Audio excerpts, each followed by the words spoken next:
The first thing I felt when I came back to life was my own skull trying to murder me. I know how that sounds, but picture it honestly. I opened my eyes, decided to sit up like a functioning adult, and discovered that my head weighed about as much as a war drum and was balanced on a neck with the structural integrity of overcooked rice. I gave the lift everything I had. My head rose maybe half an inch, hung there trembling like a landed fish, and then flopped back down onto something warm and soft, while a voice the size of a weather event rumbled down out of the sky and told me I was Mother's precious little treasure. I was not a precious little treasure. I was 500 years old, or I had been, about 4 seconds ago, right before I died. Let me give you the short version, because the long version took 5 centuries, and almost none of it was fun.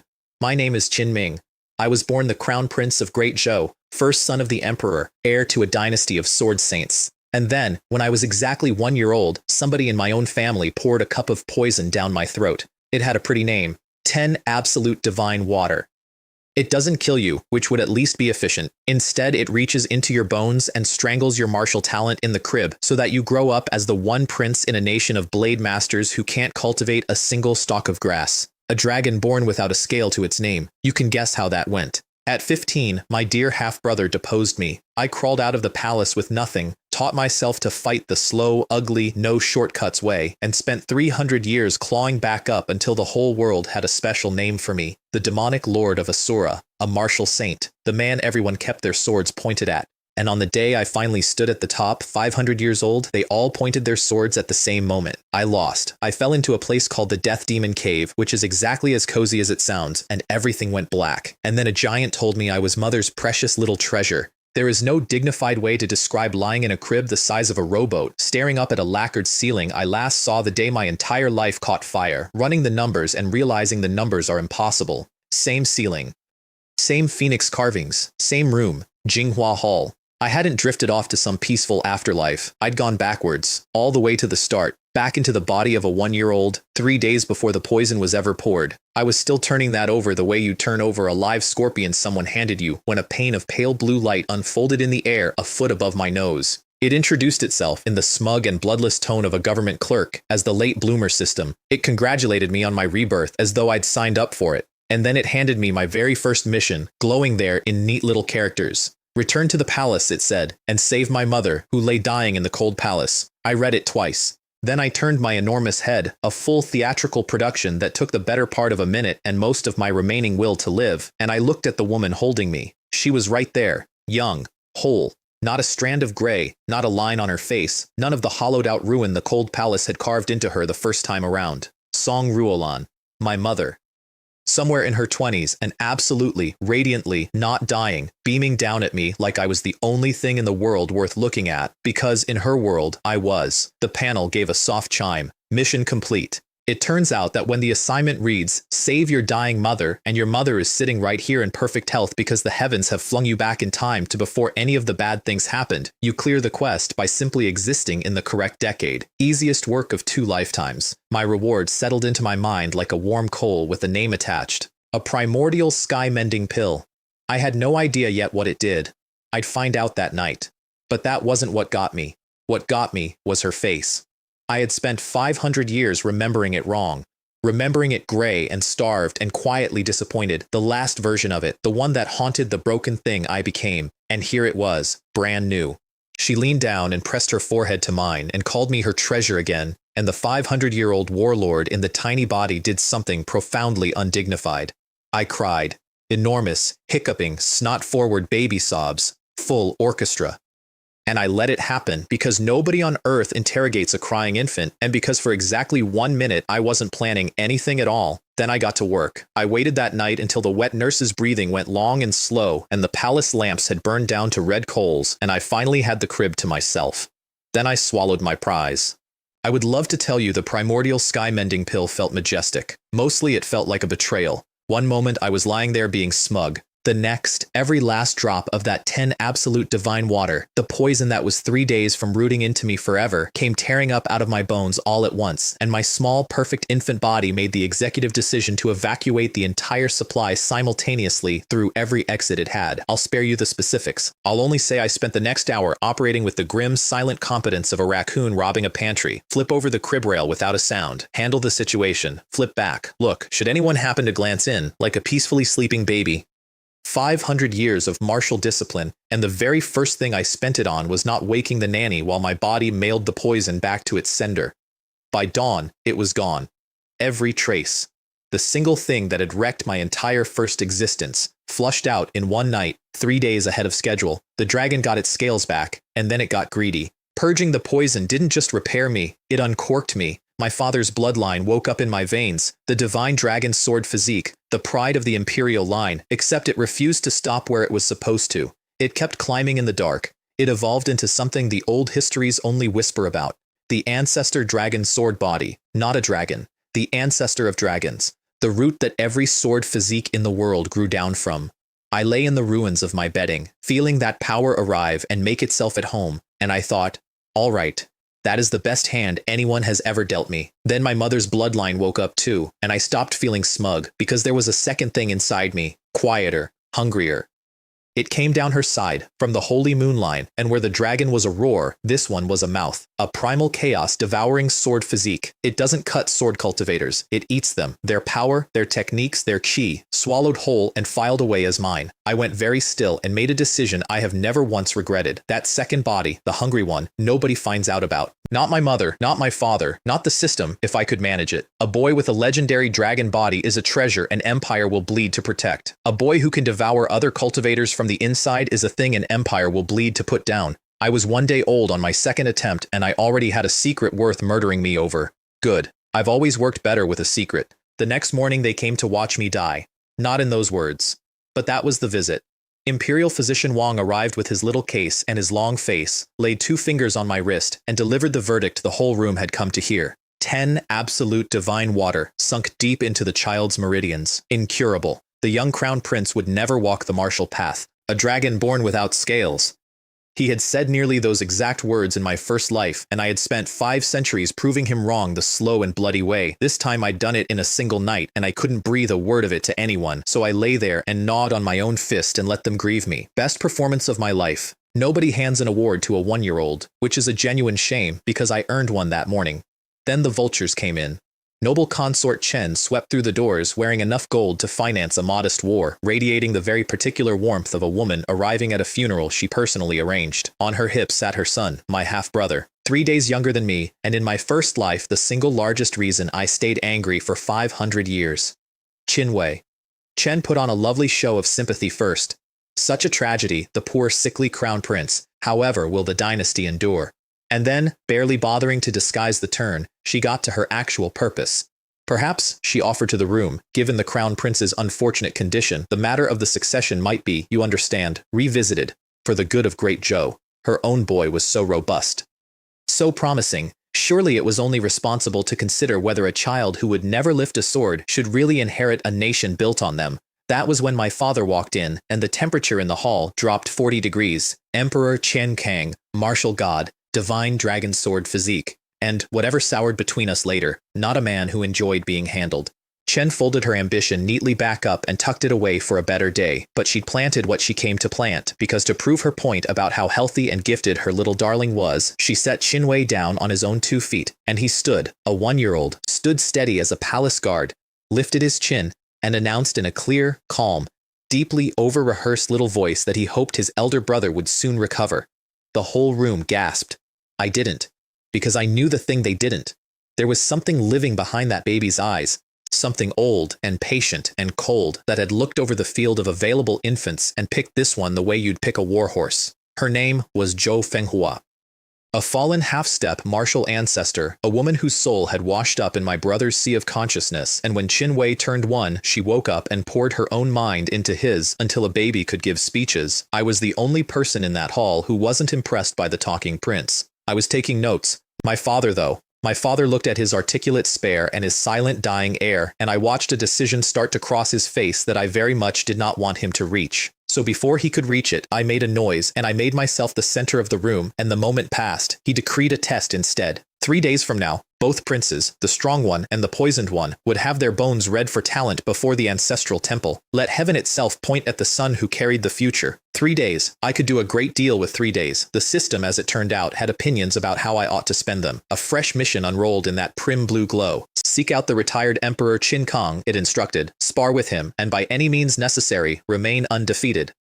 Difficulty so extreme it granted me a 2-year grace period, with a friendly note that failure would be punished by a bolt of divine lightning. Reward, innate sword intent. I nearly laughed out loud, which for a 1-year-old is a dangerous thing to be caught doing, because Qin Kong is my father's given name. Emperor Qin Kong, sitting there in the absolute prime of his life, robed in the aura of a reigning martial god, was in the system's records already the retired emperor. The system, you see, had written this quest for the version of me who was 500 years old and scraping for every crumb of strength in a future where my father had been deposed and imprisoned. It had not troubled to update its expectations for the small fact that I was currently teething. It just needed me to remain undefeated against a martial god. It never said win, so I cheated the wording, the way you should cheat every rule someone is foolish enough to write down. I got my father to play with me. I looked up at him with my chubbiest, dopiest, most heaven-blessed face and told him I had dreamed of a sword. His whole expression lit up. A sword? At 1 year old? How auspicious. And the flatterers around him fell over themselves, agreeing His Highness would surely grasp sword intent before he turned 10. Then I asked to see Father's sword. Father laughed and said his sword was far too heavy and sharp for a baby, and instead sent a eunuch to fetch an old wooden practice sword from his own childhood, and he pressed it into my hands and told me it was mine now. I want you to remember that little wooden sword. It's going to save my life in an alley before this story is done. Then I struck a pose and asked Father to enlighten me. He was delighted. What harm could there possibly be, sparring with a 1-year-old? He waved his oversized wooden blade about, let me tap him, and then clutched his chest and boomed that his son's swordsmanship was superb and he, the emperor, was humbled and defeated. And here I made my move. No, father, I told him gravely. My father is the emperor of Great Zhou. How could he ever be defeated by anyone? We are evenly matched. He stared at me, then roared with laughter and declared to the whole room that yes, his son and he were perfectly evenly matched, and wasn't the boy considerate. The system chimed, mission complete. It added, a little breathlessly for a government form, that remaining undefeated against a strict martial god who never holds back was an achievement worthy of the heavens, a miracle of a comeback. It clearly believed I had survived a brush with death. I had survived my father pretending to fall over. I declined to correct it, and I declined to fuse the reward in a room full of witnesses. Across the palace, in Zhaoyang Hall, my brother was having a very different afternoon. While I was conning my father out of a sword technique, Qin Wei lay down in his own crib, closed his eyes, and sank into his sea of consciousness, where a woman in a dark star-patterned robe sat cross-legged atop an endless river of naked swords. Zhou Fenghua. He bowed and called her master, and she told him coolly that she was not his master yet, that he would have to earn her, and that he would earn her by wading to the very edge of that river of blades every single day and letting the sword she carve his consciousness raw. He was afraid. She told him fear was for people who intended to stay weak, and that if he endured, he would comprehend sword intent inside 3 months and stand head and shoulders above every child his age. He gritted his teeth and waded in. He didn't know his elder brother already had it. That night, while nobody was watching the harmless baby, I quietly thought the word fuse. An endless sword profundity flooded my sea of consciousness. I saw a colossal figure at the dawn of creation lift a blade and cleave straight through chaos itself, and that vision folded down into a single ghostly sword hanging in my mind. Innate sword intent. The real thing. The kind that makes an acquired sword intent look like a drawing of a fire. My brother would suffer for 3 months at the edge of a river of knives to earn something lesser. I earned the better version by tricking my dad into a game of pretend before lunch. I told you the system hadn't recalibrated. For the next 2 days, I lived the rich and varied life of an infant. To the outside world, I drank milk, I slept, I occasionally produced the wooden sword and waved it around to appreciative cooing. On the inside, I was a 500-year-old man doing inventory, new body, best in the world, secret second body, even better and strictly classified, innate sword intent, filed, a mother alive and young, a father who still, for now, loved me, a brother with a dead woman living behind his eyes, an aunt somewhere in this palace who had poisoned me once and would, if I let the timeline run, do it again, and a test at the ancestral temple coming up fast. The day of the bone reading, the whole clan gathered at the martial training ground before the imperial ancestral temple, and Qin Wei went first. They set my brother before the ancient testing stele, and his talent lit the thing up like a struck bell. A silver radiance poured off the stone, and a name rolled through the crowd in an awed murmur. Heavenly Sword Saint Body, one of the rarest, purest sword constitutions ever recorded, the sort of talent a great sect will go to war to recruit. Nobles wept, ministers bowed. Noble consort Chen stood there glowing brighter than the steely, and she turned and gave my mother a slow, luxurious, victorious look, the look of a woman already choosing the drapes for her son's palace. My mother didn't so much as blink. She knelt down instead, at the foot of the platform, and she took my small face in her two hands, and she said the thing I had waited 500 years and one death to hear again. No matter what happens up there, she told me, no matter what that stone says, Mother is behind you, always. Then she stood me on my own feet at the base of the steps and let me climb them myself. I want to be clear that she believed she was comforting a doomed child. She thought her poisoned son was about to touch a stone that would tell the whole empire he was worthless, and she wanted the last thing he heard first to be that she didn't care. That is the person she is. That is why, in a story with a great many people I intend to ruin, there are exactly 2 or 3 I would burn the world down for, and she is the first. The system, meanwhile, had a mission for the occasion. Publicly undermine Qin Wei's authority over the assembled kingdoms, it said. Reward, a swordplay beginner's guide, which sounds modest until you remember who's issuing it. So I climbed the steps.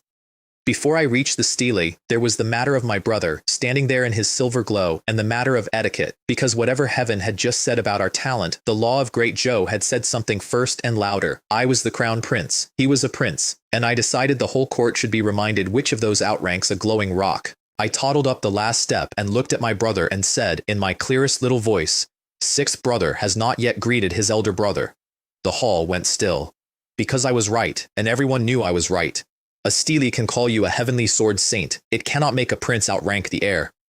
Chen saw the trap a beat too late and opened her mouth, and my father, watching, said nothing at all, which is a martial god's way of saying do it. And Qin Wei, 1 year old and coached by a dead woman who understood power far too well to let him refuse, ground his jaw and bent at the waist and gave me the bow, the full depth, the full count. In front of every noble house in the Eastern world, the boy heaven had just crowned folded himself in half at the feet of the poisoned prince everyone had come to bury.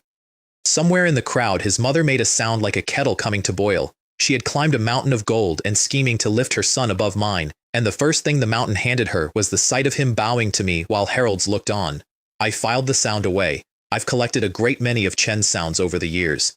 They are all variations on that one, and I have enjoyed every single one. Then I put my hand on the stele. I had meant to be careful. I had meant to let out a thin, respectable trickle of power, a divine dragon physique, nothing that couldn't be explained by my father's blood. A good result, a survivable result. I misjudged how much of a roar the ancestor dragon body is. The stone went gold. Then it went past gold, into a deep imperial purple gold, and out of that light reared a 9-clawed dragon, the number of claws no subject in the empire is permitted to wear, and every guard's sword within 30 paces sang loose in its scabbard and bent itself toward the ground as if kneeling. The purple gold pressure rolled outward.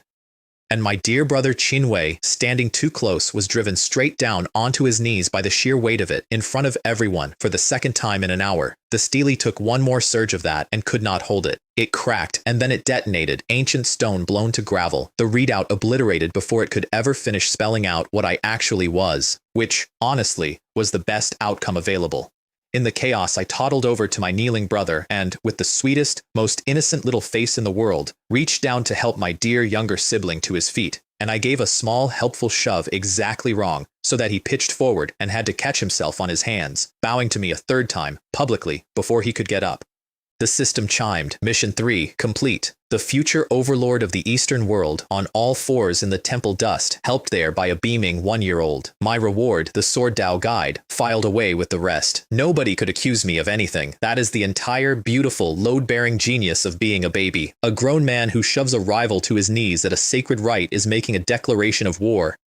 A 1-year-old who does the identical thing is just a clumsy toddler who wanted to help, and look how sweetly he's smiling. Someone get the Crown Prince a sweet. I would be leaning on that cover for a long time. I intended to get every last copper of value out of it. In the aftermath, my great-uncle Prince Zhongjengao did me an enormous favor without being asked. When the court demanded to know what the stele had shown before it blew, he announced with the flat authority of a senior royal that the Crown Prince had manifested the divine dragon sword physique. His father's constitution. Impressive, legitimate, and completely ordinary for an imperial son. He knew perfectly well it had been something else, something with 9 claws and no business existing in a mortal child, and he buried it on purpose because a boy with a merely excellent talent gets tutors, and a boy with an impossible one gets enemies. My father caught on at once and ordered the rumor mills spun up to muddy the water further. For once, the whole apparatus of the palace was working to hide my strength instead of mourn my weakness. It was a nice change.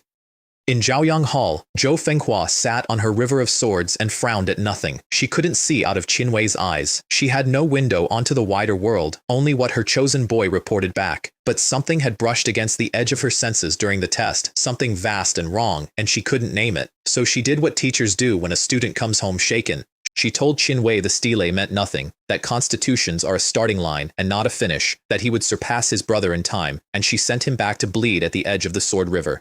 She was patient. She had, after all, already lost one lifetime. She was in no hurry to lose another. And I lay in my crib that night doing the only kind of arithmetic that mattered. In my first life, Qinwei started ahead of me and stayed ahead for 500 years. In this one, before either of us could walk, I had already made him kneel 3 times, buried his big moment, and pocketed powers he'd bleed for months to approach. I was starting this life standing on the exact spot it took me 5 centuries to reach the first time. But standing higher just meant I could see the next problem sooner. And the next problem had a name I already knew. Somebody had poisoned me. In my first life, I never found out who, not for certain, not until it was far too late to matter.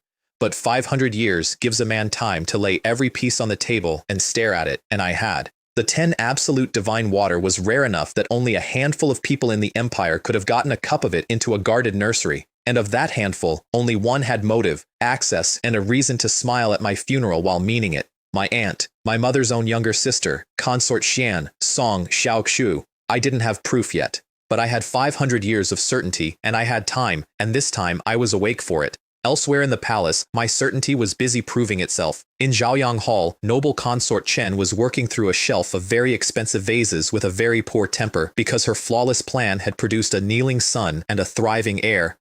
She dismissed her wailing maids and summoned an old eunuch, a soft-spoken, papery man who was clearly more than he appeared, and she demanded he carry a message to the mysterious master who stood behind her schemes and ask a single furious question. The poison was perfect. The poison was placed. Why is the brat still breathing? I filed the eunuch's face away. A person with a hidden master is a thread, and I do love a thread. That same night, alone and unwatched, I fused the swordplay guide I'd won. I'd expected a pamphlet. What flooded into me was closer to a library. Thousands of foundational sword techniques, forms and stances and drills without number. The entire grammar of the blade poured into my head at once, until I was less a boy who knew some sword arts and more a living, breathing manual of them. A divine rank primer that happened to drool and need burping. Between the ancestor dragon body, the devouring body I'd never mention, innate sword intent, and now this, I was, at 14 months old, comfortably one of the more dangerous things in the palace. Possibly the most dangerous, if you didn't count the woman living in my brother's skull, and I did count her, always. The next morning, the poisoner came to visit. She arrived sweet as spring, my aunt Song Xiaoxui, consort Xian, a frail and lovely woman who barely scraped the innate realm and made a whole personality out of it. On her hand she led her son, my 3-year-old cousin, the 4th Prince Qin Hao, a plump and arrogant little article who I happen to know grew up into a martial god and one of Qinwei's most loyal attack dogs. She cooed over me. She marveled at my recovery. She asked, oh so gently, oh so idly, however did our darling crown prince shake off such a dreadful poison? The physicians had all looked so grave, it was simply a miracle, wasn't it? She'd love to understand exactly how such a miracle worked. I gurgled at her. I blew a bubble. I gave her the wide, wet, empty stare of a baby who has never had a thought in his life. But I looked at her fishing, so carefully, so hungrily, for the mechanism that had defeated her poison. And any last flicker of doubt went out of me like a snuffed candle. There she was, the hand that had cut my whole first life off at the root, standing in my nursery in a nice robe, holding her son, worried the poison hadn't taken. Hello, Auntie, I thought, from behind the bubbles. I remember you. Let's get to know each other again. Mission 4 arrived while she was still fishing. Defeat the 4th Prince, Qin Hao. Reward, the great divination breathing technique. Let me tell you about that reward, because it's the quiet one that mattered most. Most breathing methods sip one flavor of spiritual energy, fire or water or wood, and gag on the rest. The great divination breathing technique drinks all of them, every attribute, no preferences, and it never stops. It runs on its own, every breath, awake or asleep, which meant that from the moment I fused it, I'd be cultivating around the clock, through naps, through this very conversation, with zero effort and nobody able to catch me at it. For a boy whose entire plan was be secretly enormous, it was the perfect engine. To collect it, I had to beat a 3-year-old, truly harrowing. Let me walk you through the ordeal. Qin Hao was a plump, strutting little despot who, in my first life, grew up into a martial god and one of my brother's most devoted knives. Right now, he was 3 and convinced he was the strongest person in any room he entered, which is a dangerous thing to believe within reach of me at any age. I wobbled over with my wooden sword and invited my dear cousin to spar. He sneered that he didn't hit babies. I told him I'd go easy on him. That did it. He came at me with his little piercing fist and all the fury a spoiled toddler owns. I swept his legs. He got up, came again. I put him down again. Third time, I sat him in the dust and left him there, and the strongest person in the room discovered he was a small boy sitting in dirt in front of a crowd, and he did what small boys do. He wailed. The system chimed. Mission complete. But a crying cousin isn't worth much by itself. The value came next, and it came out of the mouth of a baby, specifically mine. I widened my eyes into 2 pools of wounded innocence and said, loud enough for every adult in the courtyard, "But fourth brother, why are you always so mean to me? You said Auntie told you to only pretend to be nice." Silence. And Qin Hao, 3 years old and blind with humiliation, marched straight into it. He howled that it was true, that his mother had told him the crown prince wasn't real family, that he only had to act nice, and then he hurt himself, and even at 3 he understood he'd just lit his own mother on fire in a public square. My aunt went the color of old paper. My mother had been standing there the whole time in the pleasant, unreadable face that empresses are issued at coronation. Now that face closed like a door. She looked at the little sister she'd protected and promoted and defended to the entire Song clan, and she said, very quietly, that from this day Consort Xian would address her as Empress, not sister. Then she had her walked out, which in palace grammar is a sentence with no ceiling on it. Song Xiaoxu fled to her own palace and did what cornered people do. She took it out on her son. She was still shaking him and hissing that he'd wrecked years of patient work when she made her true mistake, which was to send, in a panic, for the person who'd been steering her from the shadows the whole time. Let me introduce Princess Mingxia. She was 8. An orphan, the last of the dead Marquis of Zhongyang's line, raised inside the palace on the emperor's charity. Sweet-faced, quiet, forgettable. And she was a prophet. Not a tea leaf reader, a genuine oracle, who a year earlier had warned my aunt of the precise day and hour that Qin Hao would nearly drown, down to the pond he'd fall in.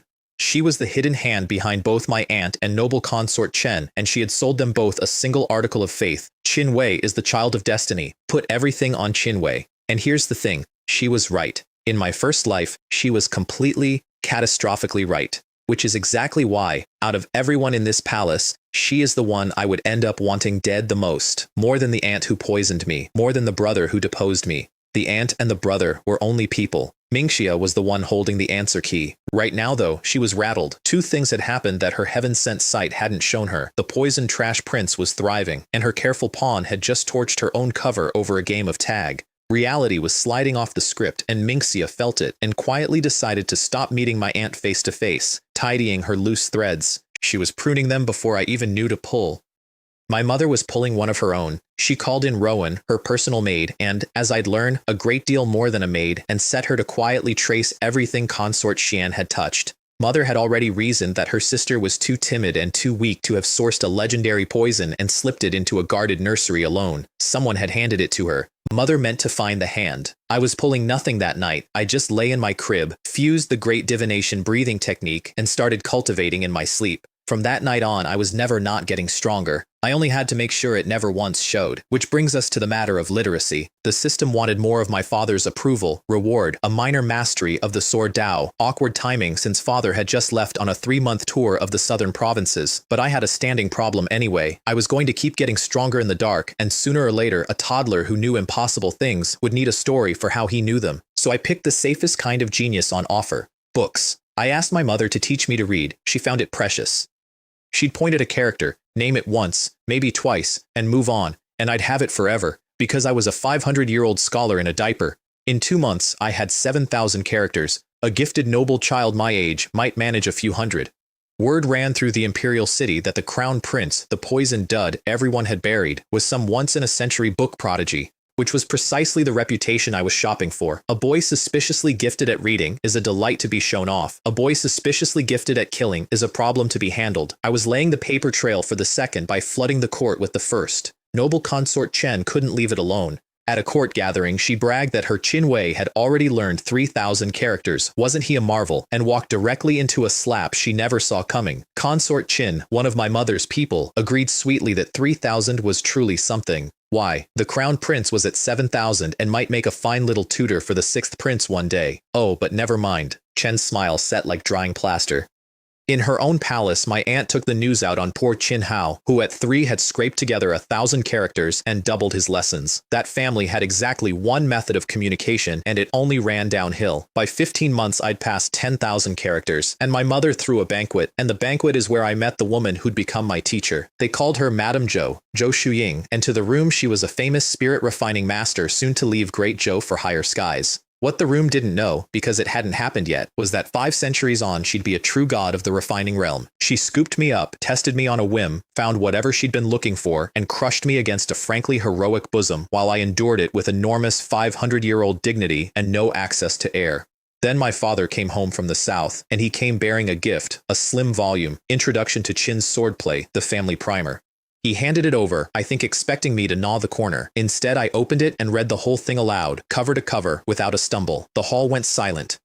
My father's eyes lit, and he said the exact words the system had been fishing for. My son has already surpassed his father. Mission 5, complete. The minor mastery of the sword Dao waiting to be folded in somewhere private. But father was on a roll, and he turned to the departing spirit-refining master and asked whether she might take his miraculous son as a disciple before she left the kingdom. And the system, which never wastes a chance to turn my father's pride into my profit, unrolled another. Win Zhou Shuying's approval. Reward, a Bodhi fruit. I wanted that fruit. So I set out to get adopted by a legend, and my brother's people set out to stop me, and to their everlasting misfortune, the tool they chose to stop me with was Wen Qian. Here is how deep Mingxia saw. She didn't try to keep me away from Zhou Shuying at all. She let me have the teacher. What she wanted was Qin Wei in the same room, because Zhou Shuying already had a first disciple, a 2-year-old named Wen Qian, and that toddler grows up into the monster the histories would call the Shattered God, one of the mightiest pillars holding up Qin Wei's throne in my first life.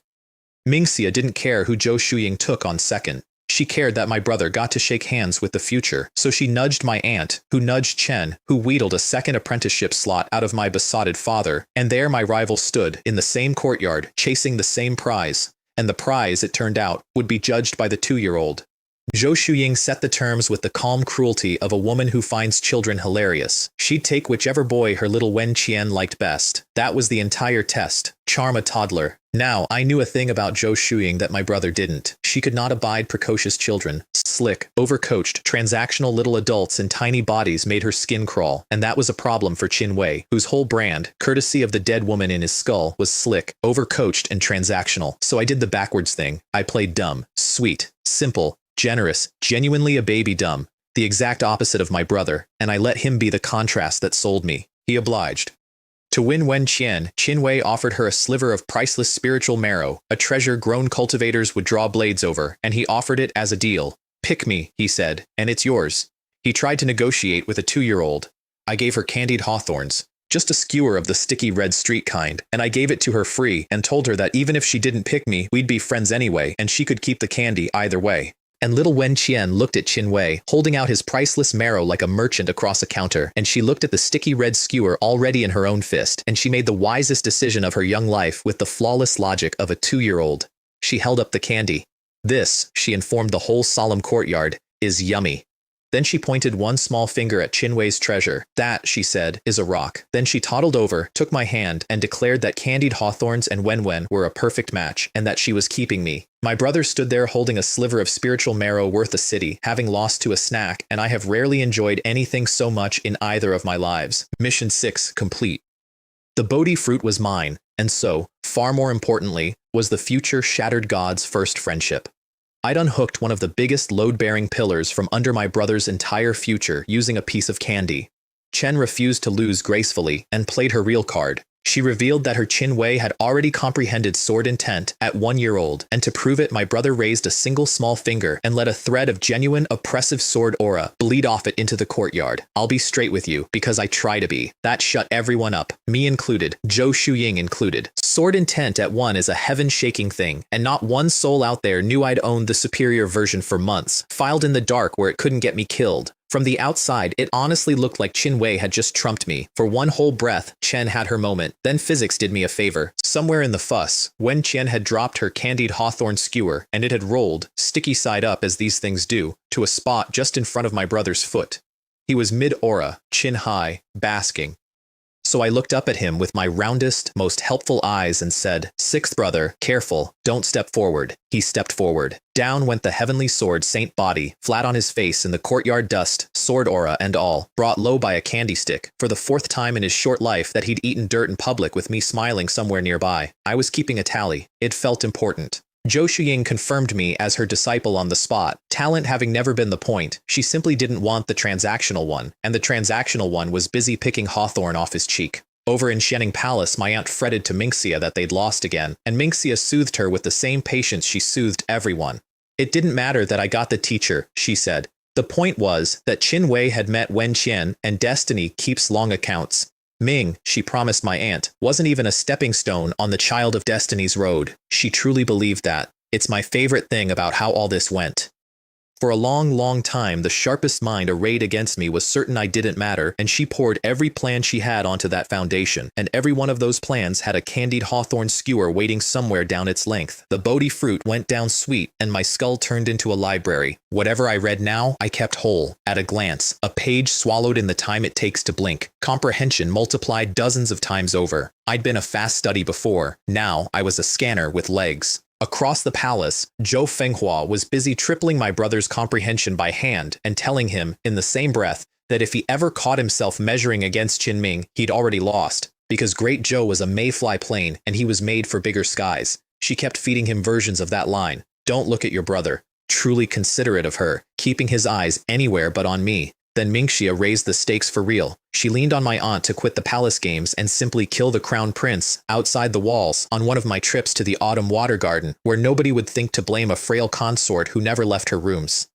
My aunt made the sounds of refusal. The plot rolled forward anyway, and the system, with its usual immaculate timing, handed me Mission 7, get Wen Qian to abandon Qin Wei completely, for me. Reward, innate divine power. The tea ceremony made the apprenticeship official. I knelt, I poured, I called Zhou Shuying my master, and she took me as her second disciple in front of witnesses. And that is when I learned why little Wen Qian mattered beyond being the future shattered god. She carried the Tai Sui divine body, and her mere presence in a room was the key that let a person begin the Tai Sui breathing technique, a regeneration art that sips wood and water energy and knits you back together fast. I already ran the great divination breathing, which drinks every attribute and conveniently swallows other breathing methods whole and adds them to its own bulk. So I learned the Tai Sui art too, and my all-devouring engine simply ate it and grew fatter. I was now healing like a lizard and cultivating in my sleep, and the source of both was a 2-year-old who thought we were playing house, which we were, endlessly. Wen Qian's favorite game was Mother and Father, and I, a dignified 500-year-old man, spent that whole season being assigned domestic chores by a toddler. I didn't fight it, I steered it. In the middle of one game, I got her to declare, out loud and entirely of her own will, that she picked me over sixth brother, every time, forever. Mission 7, complete innate divine power queued and waiting. My brother's future strongest ally was now my little sister in all but blood, and she'd chosen it herself, over a skewer of candy and a game of pretend. I should have known the good stretch wouldn't hold. On the ride home from the garden, they came for me. It started with the horses. Something spooked the carriage team into a screaming bolt, and men in black came out of the roadside with quiet blades. The 7 Killers Association, contract murderers, and the contract was me. Rowan came off the carriage like something uncoiling and met them in the road, and I want to mark that moment, because it was the first time I truly understood that my mother's maid was not a maid. She held a knot of professional assassins off all by herself, but they'd bought an inside man. My own guard, Gao Lei, 10 years in palace service, a familiar face I'd have trusted with the milk money, cut down Guo Bin, the guard who was actually loyal. Guo Bin went down in the road and did not get up. Then Gao Lei scooped me out of the carriage and carried me into a side alley to finish the work somewhere quiet, out of Rowan's sight. He should have checked what he was carrying. Gao Lei had done this before. You could read it in how bored he was, hauling a prince into a dead-end alley the way you'd haul firewood, already rehearsing the story he'd tell. 2 loyal guards who died defending the young master. Such a tragedy, and the reward Chen would owe him for it. He set me down against the wall almost gently, professional. He even murmured something soft and false. Easy now, little highness. It will be quick. The voice you'd use to gentle a lamb. Then he raised his blade. I still had my father's little wooden practice sword, the one from the sparring game, tucked against me, and when Gao Lei's blade came down, I brought that wooden toy up to meet a sword chi that should have split me in two. His edge struck the wood and vanished.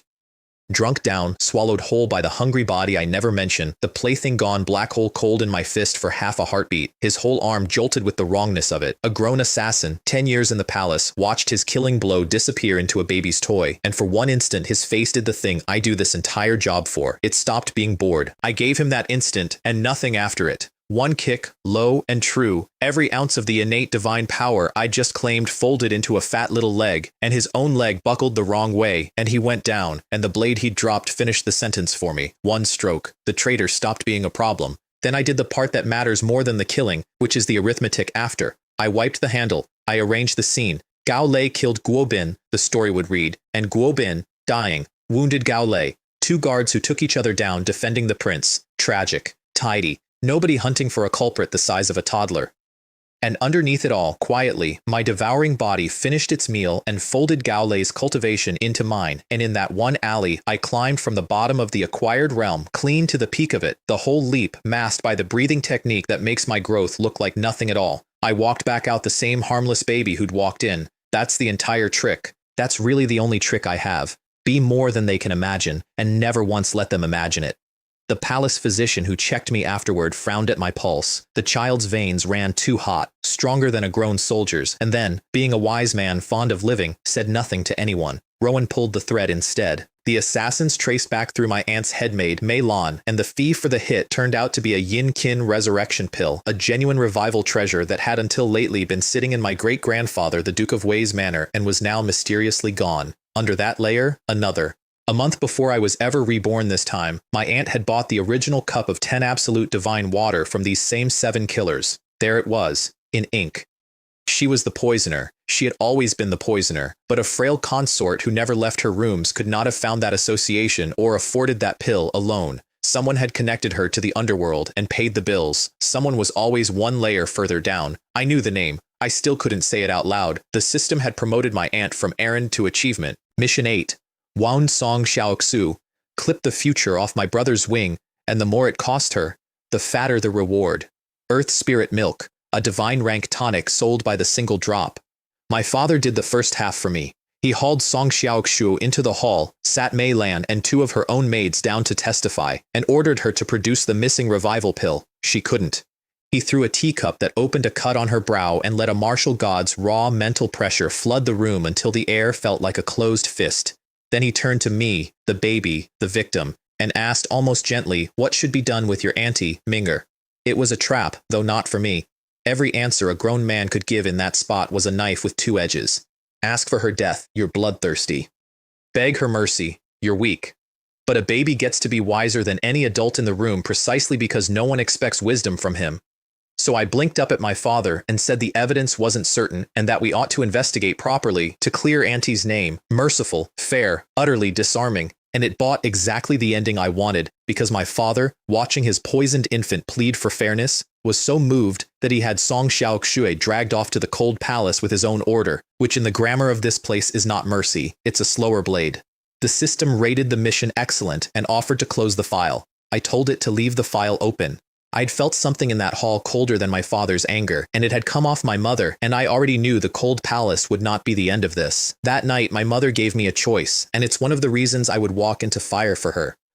She sat by my crib and told me she could give me a soft life, safe and quiet and shielded, a prince who never had to fight for anything, or she could help me become something the world would have to reckon with, which meant storms, without end, for the rest of my days. She'd stand behind whichever I picked. I was 14 months old. I reached up and made it plain I wanted the storms. For a tiger cub, I thought, and couldn't say, the sheep pen is the cruelest cage of all. Rowan, listening, murmured that I was no tiger cub. I was a young dragon. The tenderness lasted right up until my grandmother arrived. The Lady of Wei, the Duchess, mother to both my mother and my poisoner aunt, which makes her my grandmother twice over and cursed once, swept in radiating disapproval. She fussed over Qin Hao, my aunt's boy, and looked clean through me as if the crown prince were a draft off a window. She demanded the whole ugly poisoning matter be buried for the family's good. And then, to drive the point, she let slip the thing that turned my stomach to iron. The Yin Qin resurrection pill, the one that had paid for my murder, she was the one who'd put it in Song Xiaoxue's hand. My own grandmother had helped finance the knife meant for me, and here she stood in my nursery, demanding I let it go. I decided right then that the Song clan was due a lesson in consequence, and since I could hardly backhand a duchess, I'd start with her favorite. I'd start with Qin Hao. He handed me the opening himself a few days later, still stinging, freshly drilled by his mother. No talk of going easy this time. He put the full trained fury of a 3-year-old into a piercing step fist aimed at my head, and I caught it. Stopped it dead, a hand's width from my face with one chubby palm. No key, no technique, nothing but the raw, innate divine power sitting in a toddler's arm, his whole body seized in disbelief. Then I closed my grip on his wrist, set him on the floor, and for the benefit of my horrified grandmother in the doorway, looked up and explained in my sweetest voice that father says martial artists must learn to endure the pain of sparring. Then I gave him a bit more sparring to endure. He was sobbing. I give up. I give up before I let him crawl back to the Duchess, and the message underneath it, aimed at my mother, was simple. Look how loyal your family is. Look who they came to protect, not you, not us. To my mother alone later, I showed a sliver of the truth. I pressed her palm with mine, gently, at maybe 70%, until she felt a solid half-ton of force pour into her hand, the strength to lift a bull off its feet, in the body of the baby who couldn't raise his own head that first morning. She swore Rowan to secrecy on the spot.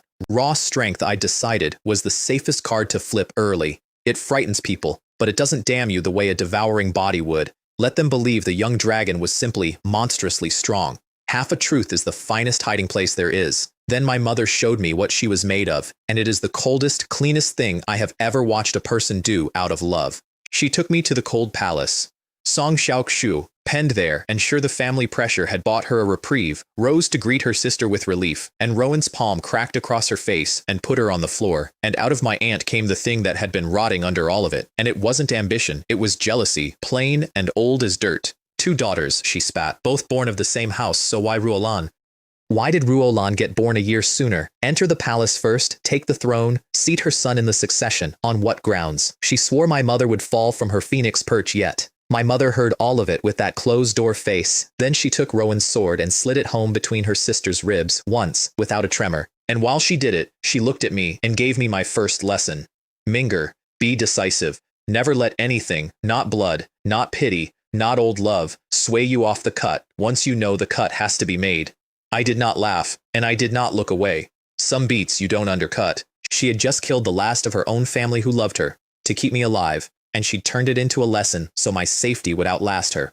Then, calm as still water, she dressed the death as a chi deviation, a cultivator's own meridians turning traitor, and had her dead sister granted the posthumous title Consort Day, honored in death, so that with Song Xiaoxu gone, the whole Song clan had no road left but to close ranks behind the empress. She turned a killing into a promotion into a leash on a noble house in the time it took a body to cool.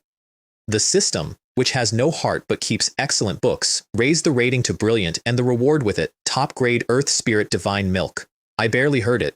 I was watching my mother and thinking that whoever came for her in this life would have to come through a 500-year-old warlord first and would not enjoy the trip. Within a week, the palace had rebranded my mother from the wronged empress to the ruthless one, and noble consort Chen saw the opening and ran with it, straight to the one person in Great Zhou nobody outranks, the Empress Dowager, Zhou. Let me tell you who Zhou is because she matters for a long time. 37 years ago, the old emperor caught a poisoned northern Yan arrow and died. And the realm should have died with him, and instead, this woman picked the whole collapsing dynasty up off the floor, ruled as regent for 17 years, beat back every vulture circling a leaderless throne, and then, 20 years ago, calmly handed all of it back to my father and stepped down.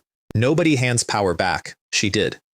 She is, without competition, the most formidable creature in the imperial family, and she has spent my entire life treating me like something she scraped off her shoe while doting openly on my brother. Here is what nobody knew but me. In my first life, when Qinwei finally seized the throne and locked my father in his own dungeon, it was Zhou, cold Qinwei-loving Zhou, who secretly turned on him, who tried to put the deposed demonic lord back on the throne, and who was purged for it when she failed. Her whole life was a performance. The frost she aimed at me was the frost you aim at a sun you're hardening to survive a snake pit. The sugar she wasted on Qinwei was the sugar you spend on someone who doesn't matter to you. I'd had 5 centuries to decode her, and the answer was that the woman who looked like my worst family enemy had been, at the very end, my last loyal ally. I meant to reach that ending a great deal faster this time. Ningxu Palace was also where Mingxia actually lived, and being close to her at last, I finally saw the machinery behind the prophecies. She hadn't been born a seer. A year ago, she'd come into something ancient, a heavenly secret pavilion legacy, and she had burned half her own lifespan into a divine stone to buy a look at the next 500 years of heaven's plan. That was the source of the mantra. That was why she was so certain about the child of destiny. She'd seen it and paid for the seeing in years off her life. And right now, she was afraid, because for the second time, the future had thrown a shoe. First, the trash prince refused to die. Now the ant prophesied to rise had turned up dead in the cold palace instead. 2 deviations. She told herself it was the small chaos of a butterfly's wing and resolved to meddle less and watch more. She had no idea the butterfly was a 500-year-old man in a crib who'd read the same book she had, except he'd read it by living all the way to the last page. The confrontation was ugly. Chen demanded justice for the dead consort Xian, and Zhou gave the room exactly the show it came for. She made my mother kneel on the cold stone. She waved my father to silence when he moved to help. She let the whole court watch the empress brought low. And the system, which cannot tell a legend from a corpse, chose that precise moment to hand me the single strangest mission of my new life. Resurrect the Empress Dowager Zhou. Heaven-defying difficulty, 7-year grace. Reward, a divine ability, shrinking the earth to an inch, a blink step here then there. The kind of movement art that ends fights before they've begun. The system believed Zhou was dead. She was standing 10 feet away, caning the floor for emphasis, extremely alive. But I have learned never to argue with a slot machine mid-payout, so I simply had to work out how to complete a resurrection quest on a woman doing load-bearing work in the present tense. She solved it for me. When I toddled up and offered, in my piping baby voice, to take my kneeling parents' punishment onto my own small self, something flickered behind that stern old face. She reached to the wall and took down a wooden ruler, and here's the tell I clocked and filed. That ruler lived on her wall at child height, worn smooth, as though someone small came by often enough to need it kept ready. She cracked me across the palm with it, hard, a true strike, discipline and not theater. And it hurt, and I said so, the honest yelp of a stung toddler. The system chimed, mission complete. Took me a breath, then I nearly laughed. A resurrection quest closes when the target proves she is alive, and a caning that lands, that stings, that pulls a real ow out of a baby, is proof no lifeless remnant could ever fake. The old woman had certified her own pulse to a magic panel by smacking a child, and never knew she'd done it. I'd have kissed her if my hand weren't throbbing. Then she cleared the room of all but family and dropped the mask an inch, for us alone. She looked at me a long moment, this old terror who'd ruled a dynasty, and then handed it back, and when she finally spoke, it was not to a baby. You wonder why I am cruel to you, she said, and sweet to the other one. Learn this now, and you will live longer than I did. You do not coddle the child who has to carry an empire. You harden him against the day everything and everyone turns on him, because it will, and it will come from inside his own house. The sugar I spend on Qinwei is what you waste on a boy who will only ever be a prince. It costs me nothing, because he is worth nothing to me. Then she rounded on my mother and her voice went cold in a wholly different way. The killing was correct, she said. Your sister earned it twice over, but you were seen wanting it, and an empress who is seen wanting a death is an empress with a target painted between her shoulders. Do it clean next time, or put someone else's hand on the knife. And before my father could let himself look relieved, she turned that voice on him, the emperor, the martial god, and told him he was the one who had failed. You knew what Song Xiaoxue was, she said. You should have put her down yourself and spent your own name on it, instead of making your wife the villain of the court to save yourself the stain. A man who lets his empress bleed for his mercy is not merciful. He is a coward with good manners. And somewhere in the middle of all that scolding, both my parents understood the thing beneath it. This terrifying old woman was not attacking them. She was covering them. She was standing in the one spot in the empire high enough to shield them, and teaching them, in the only language she owned, how to survive the next people who came. My mother wept, quiet and sudden, the first time I'd seen her cry since I came back. And then Zhou finished it in the most Zhou way imaginable, issuing her own dowager's decree to affirm the posthumous title of Consort Day, which meant the highest authority under heaven now publicly agreed the dead woman had died of natural causes and deserved honoring. In one sentence, she deleted Chen's entire case before Chen could file it. Chen had climbed the mountain looking for a judge, and discovered the judge had been on our side the whole way up. That night, I finally drank the top-grade Earth Spirit Divine Milk, and it did to me what a spring flood does to a dry riverbed. The wall between acquired and innate, the wall that costs ordinary geniuses years of grinding to crack, simply dissolved, and by dawn, I'd blown clean through to the late innate stage, 1,000 streams of true chi turning inside me at not quite 18 months old. There was just one problem, and it was a large one. My true chi came out black. Attributeless, colorless, the fingerprint of the devouring engine at my center, and a baby running pitch black key is a baby whose secret is over, so I learned to paint it. I ran it out through the Tai Sui art until it surfaced as a mild, wholesome, pale blue healing key, the least alarming color in creation, black underneath, baby blue on top, my whole life in a single breath, and I claimed the blink step, shrinking the earth to an inch, which happens to require innate chi to run, so the timing was, as ever, suspiciously perfect. My grandmother made one last run at us over Xiaoxue's death, and my mother checkmated her without lifting her voice. The debt was paid, wasn't it? The dead sister honored as a consort. If the Song clan wished to keep breathing free air, they would stand behind the Empress and her son, or they would learn firsthand what standing against her cost. The Duchess left cowed. On her way out, she passed a new arrival at the gates and went white, because she knew the face.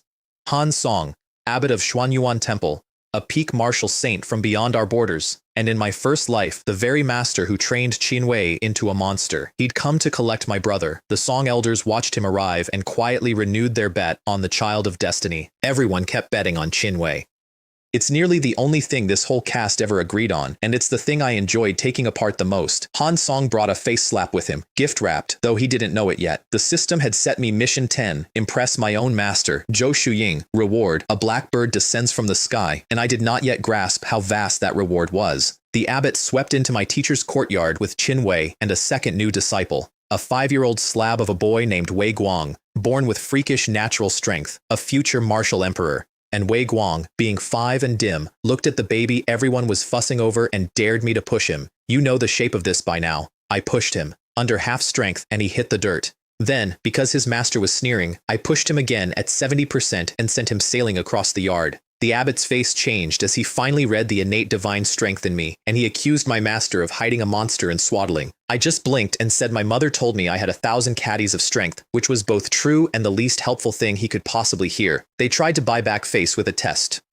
Wei Guang hoisted a 500 caddy rock, his party trick, the proof of his famous strength, and the plan was for me to fail to budget and be returned to my place. So I looked at the rock, sighed, and announced with great sorrow that I was incompetent and could not possibly. And then Wen Qian, 2 years old, carrying the Tai Sui divine body, thoroughly bored, wandered over, picked the 500 caddy rock up like a dinner roll, and threw it. I caught it out of the air in both hands. Wei Guang's entire identity split down the middle in the courtyard. My innate strength, he kept whispering. My innate strength. My brother, watching his side lose yet again, lost his temper and lashed out with his hard-bled acquired sword intent, and it broke over my innate sword intent like surf over a cliff. Nothing. Less than nothing. And I flicked 1/10 of mine back and staggered him where he stood, a thin thread of red under his nose. Mission 10, rated epic. The blackbird, upgraded to 100 breaths, filed away for the hour I'd need it. Han Song gathered his humiliated prodigies and slunk out. He'd come to my master's home to prove his student was the best thing in the room and left having watched a baby and a toddler take that student apart between naps. Afterward, Zhou Shuying held me and marveled at my sword intent. Pure, she said, innate, seamless, nothing like the modeled, forced, borrowed intent she'd felt off Qin Wei. And then her face went still, because she'd brushed something else during the fight, something old, hiding in my brother's soul. She couldn't name Zhou Fenghua, but she'd felt her shape. I filed that as well. My teacher had good instincts, and good instincts are a resource, and I was in the business of collecting resources. The system closed the loop with something small and warm. Mission 11, become Wen Qian's true friend, not merely her champion. Reward, a space teleportation scroll. Wen settled it before I'd finished reading the panel, declaring us not friends but best friends, and the scroll, a genuine phase-through-anything escape, joined the pile.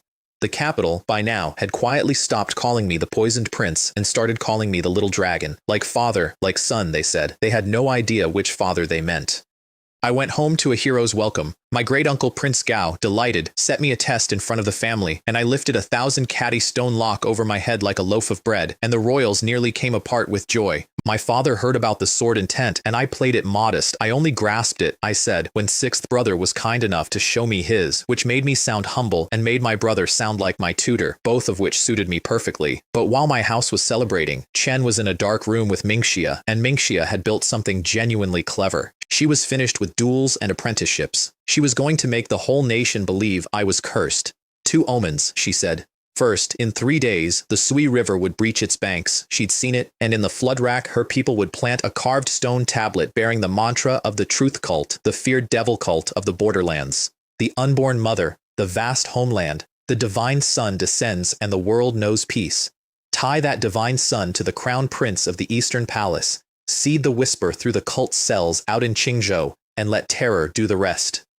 And if one omen weren't enough, she had a second in her pocket.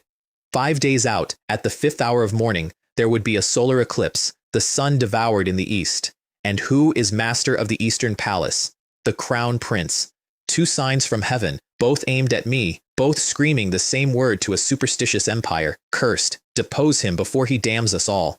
Chen called Mingxia her lucky star. She had no idea her lucky star had already gotten one of my family killed, once, with this exact plan, because I had seen this before. In my first life it nearly worked. The tablet and the eclipse turned the court against me, and to save my crown, Empress Dowager Zhou was forced to play her last and dearest card. She summoned her younger brother. His name is Song Longwei, my mother's brother, my uncle, and in my first life he was the finest General Great Zhou ever put on a horse, a war god holding the northern front against northern Yan, the single reason the Song clan's spine stayed stiff enough to keep my mother on her throne. To break the omens and save me, Zhou called him off that front before he was ready. He obeyed.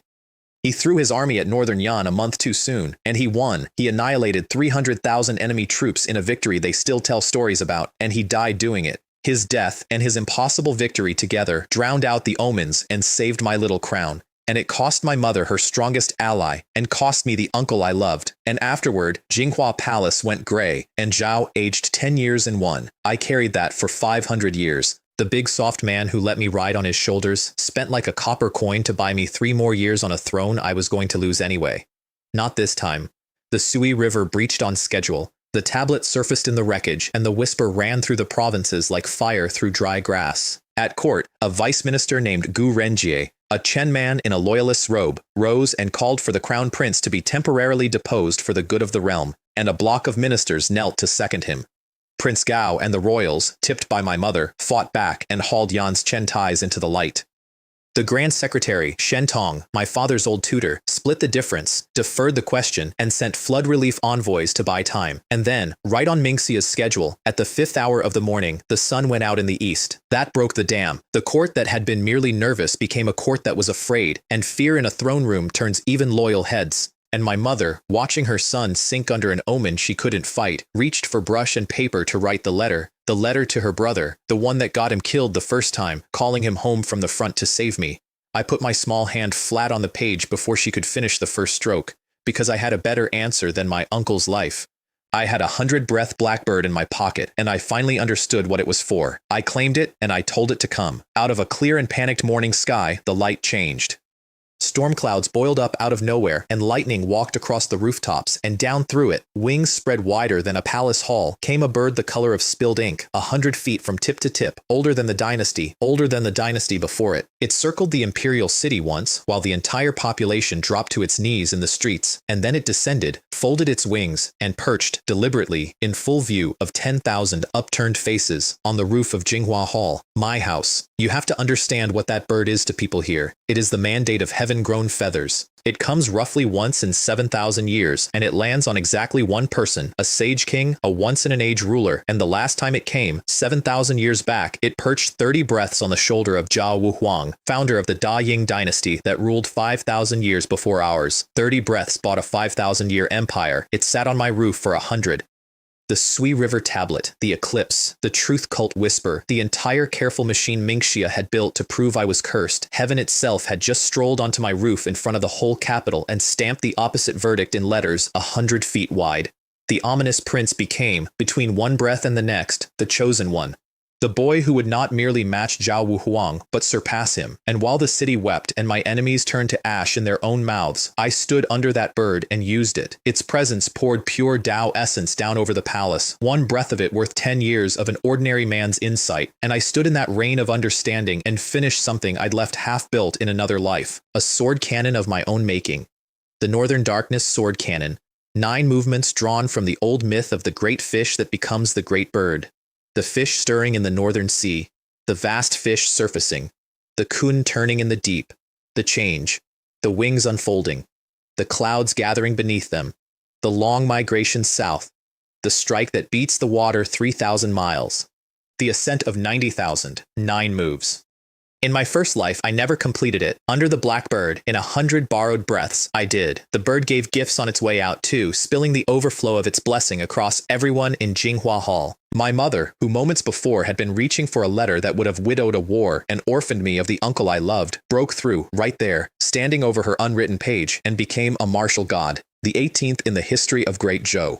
Rowan climbed to martial saint. Every servant in the hall took a step upward, and noble consort Chen, watching from across the city, came apart at the seams because there was no spinning this, no minister to bribe, no whisper to plant. Why, she kept asking the empty air, why did it land on his roof if my son is the child of destiny? Even Zhou Fenghua, coiled in my brother's soul, went silent and shaken, because she above all of them knew a counterfeit omen from a true one, and this one was true. I didn't need the letter. My uncle stayed on his front, alive, unspent, not yet even aware he'd been saved. My mother set the brush down, and I stood on the steps of my house under the wings of heaven's own bird and thought, with the satisfaction I'd waited 500 years to feel, go on, try that plan again. I dare you. My brother's teacher took the black bird the way a fanatic takes a miracle that landed on the wrong house. Zhou Fenghua simply refused the premise. So what if the sky called Qinming the chosen one? She told my brother. I am destiny. Whoever I choose becomes the chosen one, and I have chosen you. For a real martial artist, fate is a rumor, and strength walks straight through it. Then she drove him harder than ever, and my 2-year-old brother, bleeding at the edge of her river of swords, clawed toward the innate realm ahead of schedule. I'll grant her this much. She was the most dangerous kind of enemy, the kind of defeat only sharpens. Everyone else on that side of the board was playing to win. She was playing to rewrite the rules of the board. My mother and Rowan had finished connecting the dots, and the dots all met on an 8-year-old. They'd tied Mingxia to my aunt's murder for hire and to the tablet and the eclipse, all of it. And my mother made her decision the way she makes all of them, quietly and completely. Mingxia would come down, but Mingxia had a shield, the memory of her dead father, the Marquis of Zhongyang, a war hero whose orphan the emperor sheltered out of honor. You cannot simply execute a hero's orphan on suspicion. So first, they'd strip the shield, and to strip it, they needed the girl's own hand caught in the gears. They found their lever in a Ningxiu maid named Hongyan, who a year ago had killed a servant in a temper and kept her head only because my mother had buried it, and who therefore belonged to my mother now, whether she liked it or not. The play was elegant, and it turned on making one villain distrust another. Hongyan was sent to stab eunuch Qin, the man who'd physically planted Mingxia's tablet in the flood rack, and to stab him just poorly enough to miss, an inch from the heart, the kind of wound you survive furious. And eunuch Qin, waking up stabbed, did precisely what a guilty man does. He assumed his own employer had moved to tie off a loose end. He assumed Chen had tried to silence him. Overnight, he turned from Chen's loyal knife into Chen's bitter enemy. Guards conveniently arrived to save him and arrest Hongyan, and the whole snarl rolled straight up to the one desk high enough to unknot it. Zhou's. The system, feeling the size of the moment, finally named my true enemy out loud. Mission 12. Counter Princess Mingxia, or, by the name history would give her, the goddess Wang Lei, master of the heavenly secret pavilion, the seer who spent 500 years steering the world onto Qin Wei's road. My whole first life, the poison, the alley, the tablet, the fall, traced back through her hands. The reward matched the target. A chaos god and demon diagram, a top-tier Tao treasure, 5-year grace, and I noticed, reading it, that my hunger to end this 8-year-old had quietly climbed above my hunger to end my brother. Qin Wei was the sword. Mingxia was the hand that had been aiming it at me since before I was born. At Ningxiu, it all came apart in Mingxia's face, though it cost a life to do it. Resentful eunuch Qin, sure Chen had betrayed him, spilled the whole tablet and eclipse plot to the Empress Dowager, and then produced the thing that made it real, the original planning letter, which he'd been clever enough to keep while handing Chen only a copy. Zhou read it. Zhou did not wave it about. Zhou folded it into her sleeve, because a document like that isn't evidence to a woman like her, it's leverage. And then she had eunuch Qin quietly beaten to death, because a witness who'll betray one master will betray two. Sit with how cold that is, and then remember she's on my side and feel the same complicated gratitude I did. Then she rounded on Mingxia and started drawing threads tight, Hongyan's ties to Mingxia's household, the two clean coincidences, and when Mingxia tried to have Hongyan frame a third party and then nobly correct the frame to look innocent, Zhou cut through all of it with one question the girl couldn't answer. Why, she asked, were you at Zhaoyang Palace 6 days ago? And the 8-year-old prophet, for the first time in either of my lives, had nothing to say.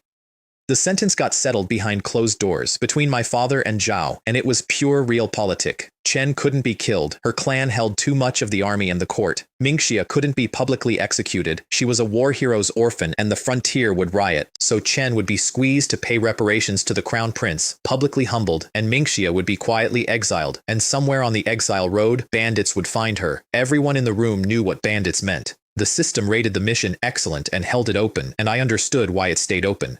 We hadn't confirmed the kill. My father threw a teacup at Chen and laid the letter on the table before her and let her sit in the wreckage of her own plot while my mother took several unhurried days to name the price. And Mingxia went into exile 800 li down a lonely road, and the men in black found her carriage exactly where they'd been paid to. They did the thorough, ugly work an exile ambush is for. By every law of the world, that should have been the last anyone ever heard of Princess Mingxia. It wasn't, because as the wreck of her cooled, it moved. It found itself and knit itself back together in defiance of everything a body is supposed to do, and Mingxia rose up out of her own ruin and walked out of the fire on an undying art nobody knew she carried. She survived. Broken. Drained. The effort cost her something like half of her celestial secret power, and her divine stone, the crystal she'd burned her own life into to see the future, was nearly spent, but alive. She dragged herself off the map to heal, and the sharpest, most dangerous enemy I owned was suddenly a wounded animal loose in the world with a personal grudge and a nearly empty crystal ball. I didn't know she'd lived, not for a long time. When I finally found out, it reorganized my entire list of priorities. For now, the system paid me the Chaos God and Demon diagram, and fusing it, a bull-horned god demon out of the first chaos, 100 breaths of it with cold sweat standing on my skin the whole way, handed me something a boy my level has no business owning: spiritual consciousness. The power to turn my perception inward and read my own soul, a martial ancestor's trick, dropped into a not-quite 2-year-old. The next prize I lifted out from under my brother's future was a sword. The Chen clan kept a secret treasure they called the Holy Dao Sword, and here's what only I knew about it. It is not the Holy Dao Sword. It is the human emperor sword, the broken blade of Sui Huang, progenitor of humanity, the first man ever to sit a throne. And in my first life, Chen handed it to Qin Wei, who spent 300 years repairing it and used it to take and hold the world. The system wanted it. Mission 13, seize the sword, reward, a single drop of the Sui emperor's own blood. I never touched it directly. I just told my mother, with a naughty gleam, that sixth brother had been bragging about a peerless treasure his mother's family kept hidden, and let her and my father do the rest. They folded the sword into Chen's reparations. Hand over your clan's great secret as your apology, or explain to the throne why you're hoarding a human emperor relic. And the loveliest part was the distrust it planted, because now every Chen elder eyed every other Chen elder, wondering who had leaked the clan's deepest secret to the empress. Chen surrendered the blade in 3 days. My father thought it a mere symbol. My mother handed it to me like a toy, and that night I swallowed the drop of emperor's blood, and 2 things happened at once. My body climbed to the peak of the martial master realm, and the ancient blood recognized its own and poured into the broken sword, and the human emperor's sword made itself whole in my hands. 300 years of my brother's future labor finished in a night, and then, wise old thing, it wrapped itself back into the disguise of a plain, dull Holy Dao sword so no one would ever guess what I was carrying. Mission 13, Epic. I was building an armory, and every weapon in it had been marked in another life for the man I meant to bury, but the piece I took from that whole season that I actually care about wasn't a sword or a diagram. It was a girl. The system called it Mission 14, Win Over He Shulan. To the system, she was a strategic asset. In my first life, she became my brother's most feared lieutenant, the Queen of the Night, commander of his shadow guards, and turning her would gut his future. Reward: a Chankun space, a pocket of folded void you can store a mountain in. All true. That's not why I remember it. I found her in the slave market at Fengtian City, 5 years old, starving, silent, ribs like a bird cage, up on a block while a fat retired official haggled her price down. He wanted her for 20 taels. I knew his name from another life, and I knew exactly what sort of man pays 20 taels for a small, silent girl. And I knew that in my first life, this child would one day put him in the ground herself, and then, with no one else left in the world, drift to my brother and become a weapon in his hand. 20 taels. They were pricing a future war commander, the orphan of a murdered legend, at the cost of a good dinner. So I bought her for 1 million. I emptied the entire purse of gift money from my first birthday and paid 1 million taels for a starving 5-year-old out loud in front of the whole market, and when she stared at me as if I'd lost my mind, I told her the truth. I did not overpay by accident, I said. I paid 1 million so that no one, ever again, for the rest of your life, will be able to look at you and see something worth 20. I paid it so the whole world has to wonder what you must be that a prince would spend a fortune on you. You are not cheap. You were never cheap. They simply didn't know your price.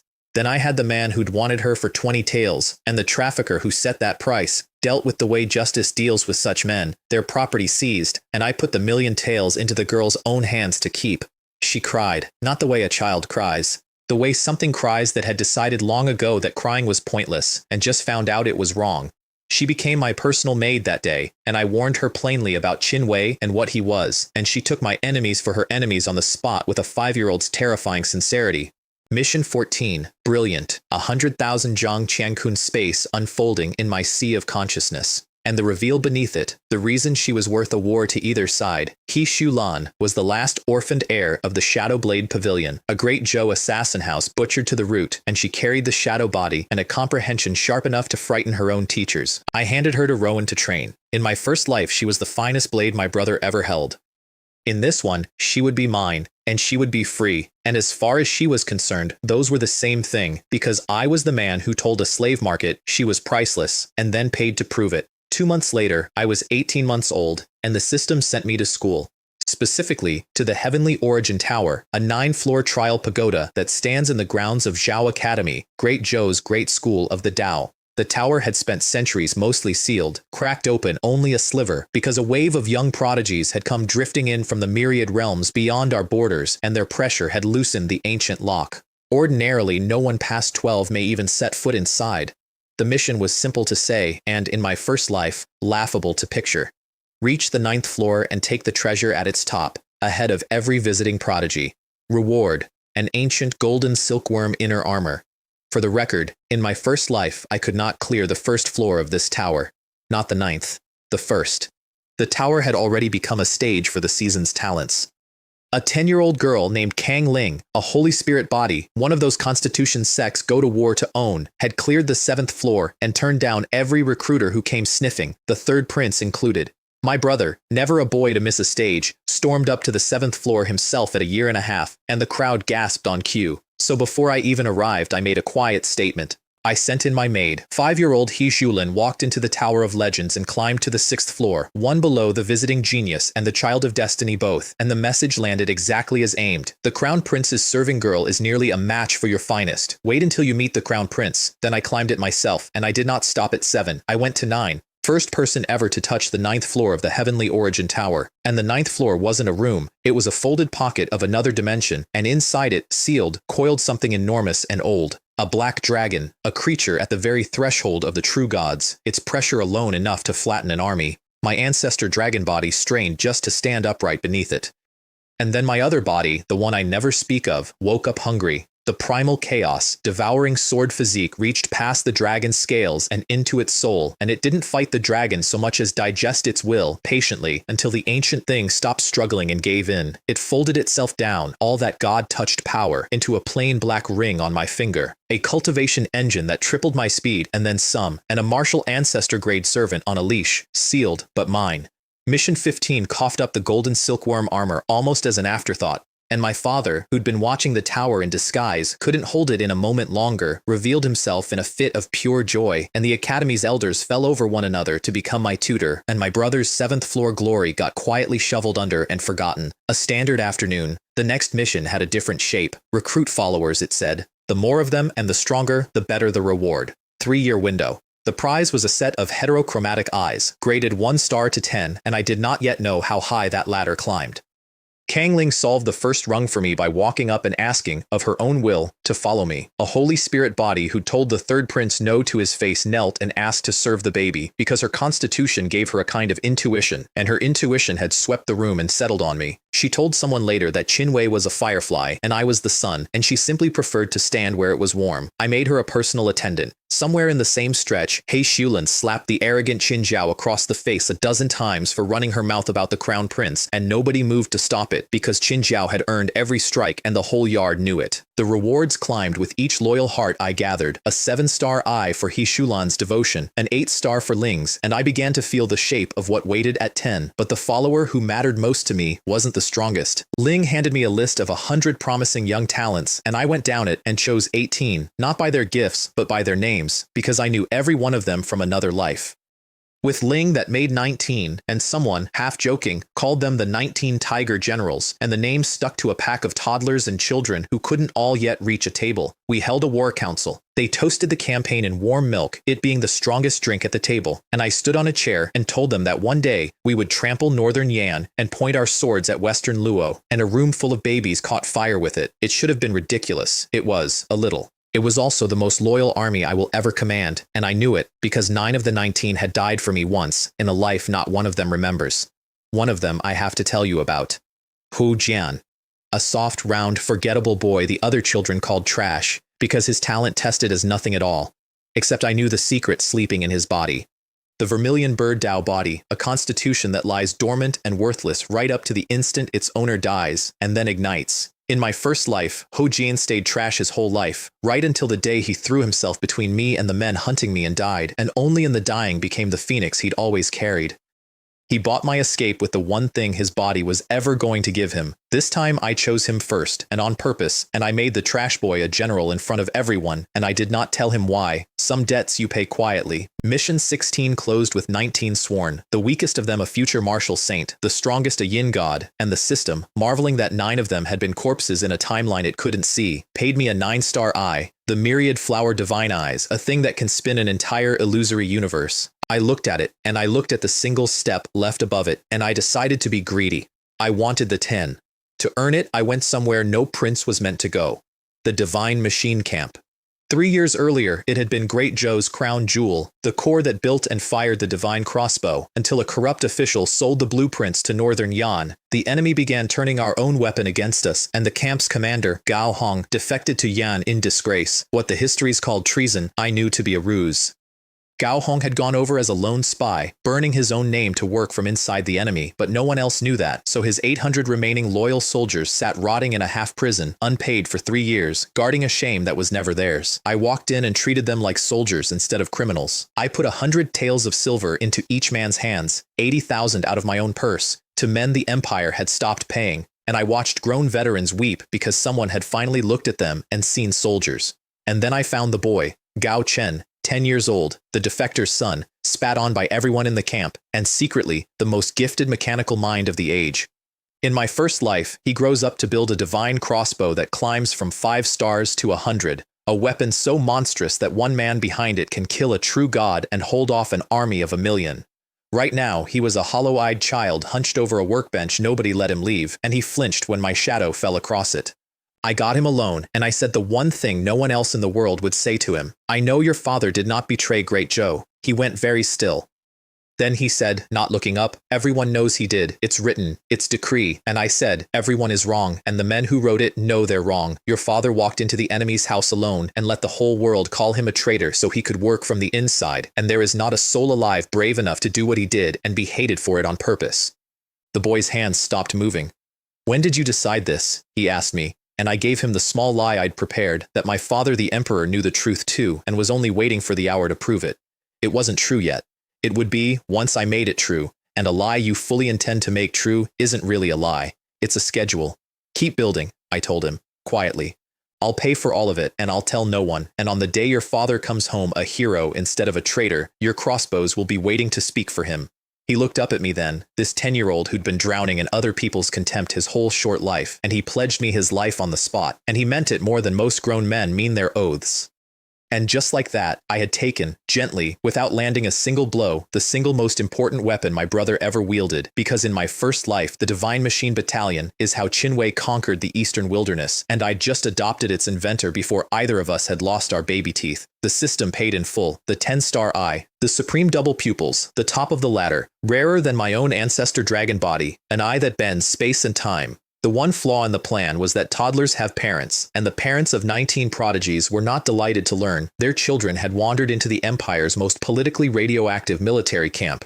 They descended in a flock and spanked their heirs soundly, and my mother, god of war and 18th of her kind, marched over and spanked me too, a feather touch of chi so it wouldn't actually land, in front of everyone, for appearances. I bore it with dignity, looked up at her furious, gorgeous face, and told her, honestly, mother, you're so beautiful. She lost the whole thread of her scolding. Then I laid out, plainly, the 3 cold strategic reasons I'd gone to that camp, and watched her stop seeing a naughty baby and start seeing whatever it is I actually am. And my father, when it reached him, decided that a son who could reopen the Empire's oldest wound and make it useful was a son worth encouraging. I'll tell you something I don't say to either of them. If I ever had to choose between my mother and my father, it would not be close, and it would not be him. That night, I fused the supreme double pupils, and the whole wild world knew something had happened without knowing what. Storms rolled over kingdoms. Powerful beings sat up all night with the hair standing on their arms, feeling the secrets of heaven bend around a point they couldn't locate, muttering that some great one must be being born, or some ancient one waking. The point was a not quite 2-year-old in a crib in Jinghua Hall, quietly acquiring an eye that could see through anything, unravel any technique, slow time to a crawl, and, at its highest reaches, birth a small world out of nothing at all. Even my parents felt the disturbance, and not one of them thought to check the nursery.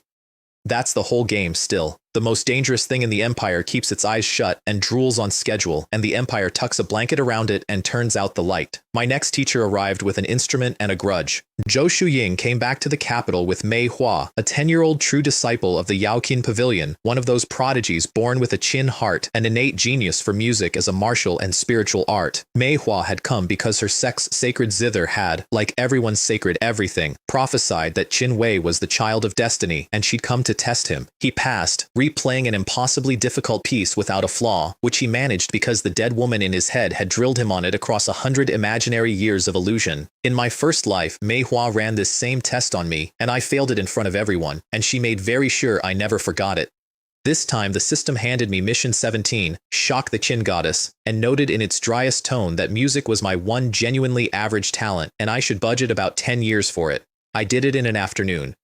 I borrowed Wen Qian's cheap little kin, the toy of a 2-year-old, and matched Manhwa's impossible piece on it note for note, which was already enough to put a crack in her composure. And then, because the mission said shock and not merely match, I did the thing none of them saw coming. I stopped playing her piece. I set my hands on that cheap little kin and composed something out of my own 500 years, a thing not one of them had ever heard because it did not exist yet, a piece I called Sailing on the Vast Ocean.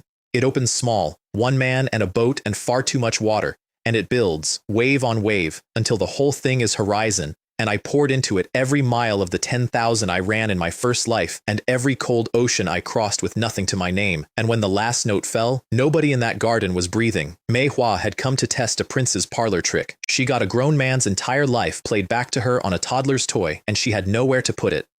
Mission 17 paid the myriad wonders of the Qin, a true Qin heart of my own, and across the city every instrument in the Qin Academy began humming on its own because they'd felt a Qin heart wake and came running to find it. The Academy's dean, an old master named Wang Bo, took one listen and declared my Qin heart level with Guan Yue, the Yaoqin Pavilion's once-in-a-thousand-years genius. Manhwa could not accept that a baby had leapt over her, so the system obliged with Mission 18, humiliate her completely, and I turned every Qin in the room on her at once, their pressure bearing down until the proud goddess slapped her own face, kowtowed, and apologized aloud. Wang Bo took me as a junior brother on his own master's behalf, which made me, not yet 2 years old, a great master of the Qin Academy. He offered my brother a place too, as a mere student, which would have obliged Qin Wei to address me as junior uncle, and my brother, rather than call the baby an elder, fled the courtyard. I joined the academy loosely and moved along. I was collecting titles now the way other children collect pebbles. The music, of course, came with a man attached. Manhwa was betrothed to Ye Xuan, 11 years old, heir to Prince Zhenan, a Qilin holy body already at the martial master realm, and in my first life, a future elder of the Netherworld Demon Palace after his father's rebellion failed. He came storming to the academy to avenge his humiliated fiancée and put the upstart prodigies back in their place.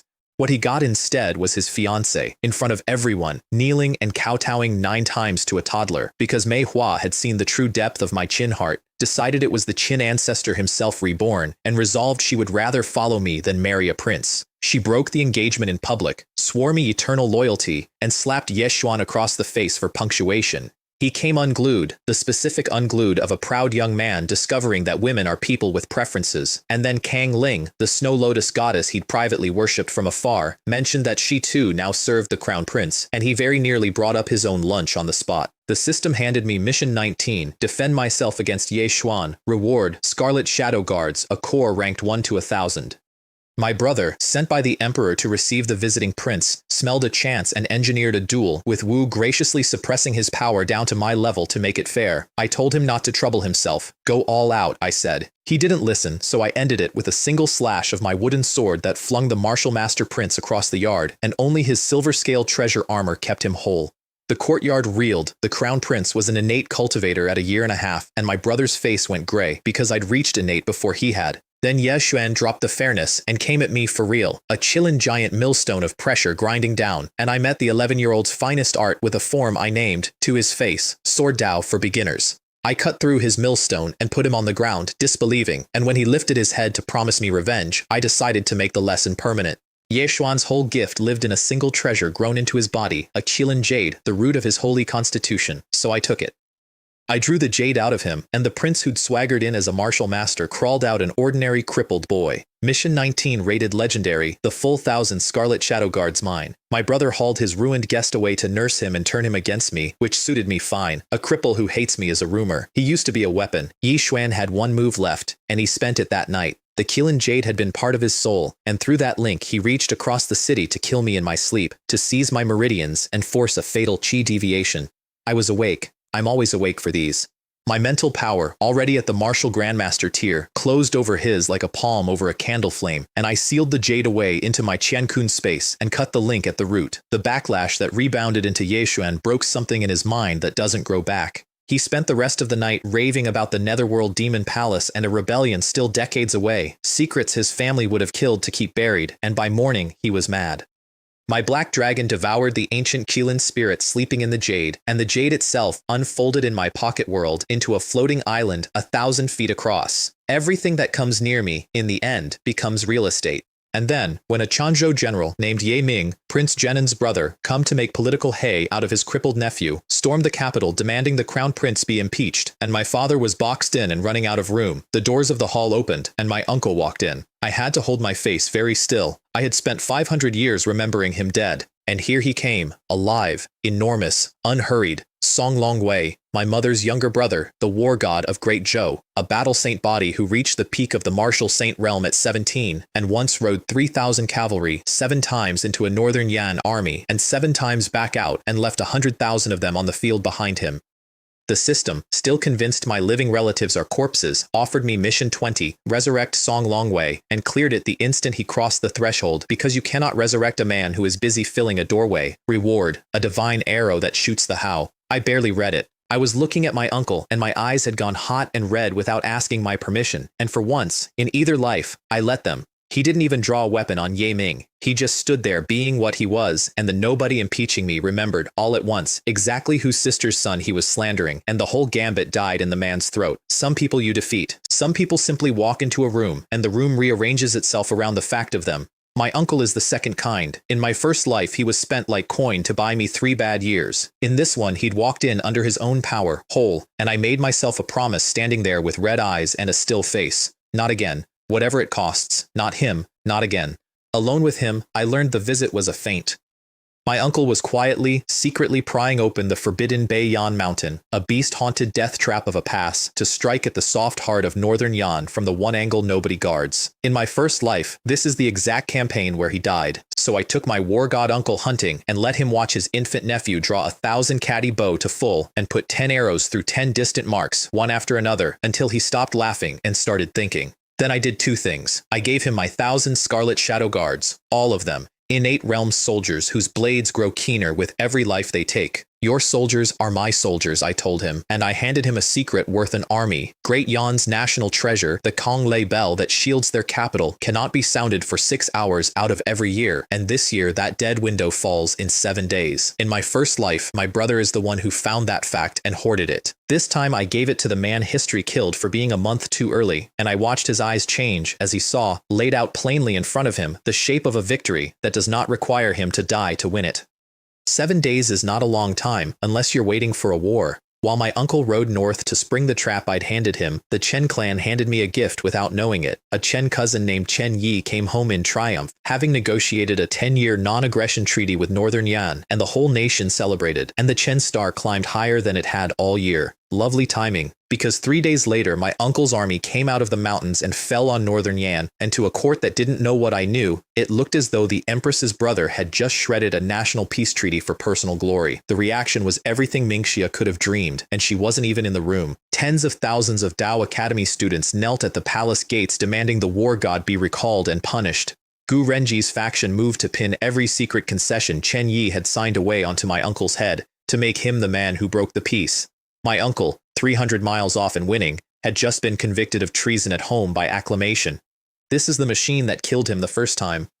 I'd rebuilt it on purpose because this time I knew what was coming up the road behind it, and I wanted every one of his accusers on the record before that road arrived. The road, as it happened, had a person on it. Qin Jiao, the arrogant girl He Shulan had slapped a dozen times, still nursing the grudge, had ridden all the way to the border and come back leading a monster.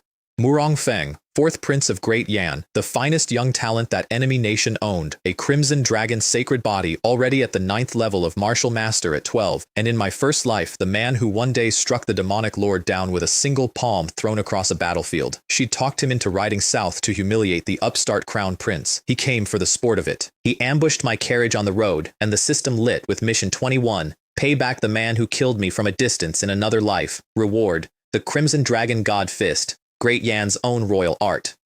The 3rd prince, Qinjin, was near and rode in to defend the family honor, and I told him to show his style, because a prince of Great Zhou losing to a Yan boy in front of a crowd is one thing, but a prince who doesn't try is another. Qinjin fought well and lost, kneeling and bleeding in the road, and I stepped in and covered for him smoothly, said he'd been injured beforehand, handed him back his dignity. He'd begun this life as one of my rivals. From about that moment, he was something nearer to a man who'd worked out which way the wind blew and preferred it at his back. Then Murong Feng stood in the road and spat on Great Zhou, and I raised one finger like a sword and aimed it not at him but past him, at Qin Jiao, the traitor who'd fetched an enemy prince to murder a child of her own royal house. He sneered that the girl was his prize, not mine to touch. So I sent a thread of sword chi straight through the crimson fire of his palm and ended her, and the man she'd staked her whole revenge on could not save her from the boy she'd brought him to kill. The crowd went dead silent because a not quite 2-year-old had just passed sentence on a traitor and carried it out through the guard of a martial master without a flicker. I'm told it was unsettling to watch. Good, it was meant to be a message, and the message was for everyone standing there. Murong Feng I took apart in stages because he kept insisting on more of them. His pet Yan genius, a Tengu-blooded boy named Bao Qin, challenged first, and my maid Kang Ling put him on the ground before I had to lift a hand. Tuoba, offended that servants were fighting his battles, moved to kill her, and that was the line. I came in over the top of his strike, tore his crimson dragon hand apart with bare sword intent, and threw the 4th Prince of Great Yan back down the road, and the watching crowd finally grasped that they were looking at an innate cultivator in diapers. I opened the Northern Darkness sword cannon on him then, the great fish stirring, the kun turning in the deep, and each movement cut him worse than the one before. He did what proud men do at the edge. He burned his own essence blood to force himself to the great perfection of the martial master realm and unleashed a lesser form of his royal crimson dragon god fist, a real one, a dragon of fire big enough to swallow a house, and I answered it with the same technique, his own family's art. I'd watched him use it exactly once, an hour earlier, and I raised a crimson dragon of my own out of the air, denser and truer than his, and I let him look at it for one whole second so the insult would arrive before the dragon did. Then the dragon arrived. It broke over him and broke him with it, an arm, some ribs, his certainty. Mission 21 climbed to legendary and paid me the perfected version of the very fist I'd just beaten him with. There is a particular flavor of despair on a prodigy's face when he understands the baby learned his life's signature move by watching it over lunch, and does it better. I've developed a taste for it. Gu Renji arrived with my brother in tow just in time for the end, and Tuoba, wrecked in the dirt, played his last card. Kill me, he warned, and you doom the peace talks, you start the war. So I killed him. I threw my wooden sword clean through him, ended the finest prodigy Great Yan had, and let the peace talks choke on it. Gu Renji went purple and swore he'd have me deposed before nightfall. He really should have waited for the afternoon post, because the court that convened to depose me was the best timed trap I ever set, and I set it by simply letting my enemies speak first. The Yan envoy demanded my head. Gu Renji demanded my deposal. The ministers knelt to agree, and even old Shen Tong, the grand secretary, bowed to the necessity of it, and my father stood there with the entire weight of the court bearing down on the one thing he loved and no room left to shield it. Every enemy I owned was on their feet, on the record, committed, in front of the throne. And then the dispatch came in from the north. Song Long Wei had taken 100,000 cavalry through the Beiyan mountain pass into Great Yan, And in 3 days, he had seized 7 cities and reached the Yue River. The war the court was shrieking about was not a reckless blunder that broke a treaty. It was the opening move of the most successful campaign in living memory, and it was already half won. In a single turn, my uncle's treason became my uncle's glory, and the men who'd spent all morning demanding his head discovered they'd just publicly opposed a national hero in the hour of his triumph. And the peace faction, the ones who'd fought so hard for that convenient treaty, suddenly looked less like statesmen and more like men who'd wanted Great Zhou disarmed at the exact moment it could have been winning. My father turned to Gu Renjie and asked very quietly whether he hated the crown prince or spoke for Great Yan, and there is no safe answer to that question, and Gu Renjie resigned on the spot rather than hunt for one. My father rewarded me 10,000 tiles of gold, and I looked at the man who'd sworn before noon to depose me by nightfall and reminded him, sweetly, that he'd made a promise, and hadn't he better run along and keep it. Qin quit pretending to be neutral and stood with me in the open. My column of rivals was getting shorter every month. My brother chose the middle of all this to make a mistake. He called me by my name, just Qin Ming, as though we were equals, as though he'd forgotten the shape of the word brother. So I reminded him. I brought my spiritual pressure down on him in front of the whole court until his knees struck the floor, and I held him there until he addressed me correctly, Crown Prince Brother, out loud, where everyone could hear the future overlord of the world grind it out between his teeth. Zhou Fenghua, I noticed, never lifted a finger to help him. She'd told him the truth of their bargain long ago, and she meant it. She would not spend herself unless his actual life was on the line, and a bruised pride is not a life. My brother knelt alone. He was getting very good at it. But the dispatch that flipped the court was only the middle of the story. The end my uncle wrote himself, at dawn, outside a city that hadn't been afraid in 1,000 years. Yanda, the capital of Great Yan, had sat safe and soft behind the Kanglei Bell so long that its walls were more ornament than defense. My uncle's 100,000 cavalry and my 1,000 scarlet shadow guards came down out of the dark at Daxing Mountain and waited for the one window in the whole year when that great bell falls silent, the dead 6 hours I'd handed him, and when the bell went quiet, they hit the gates. Picture the far side of it.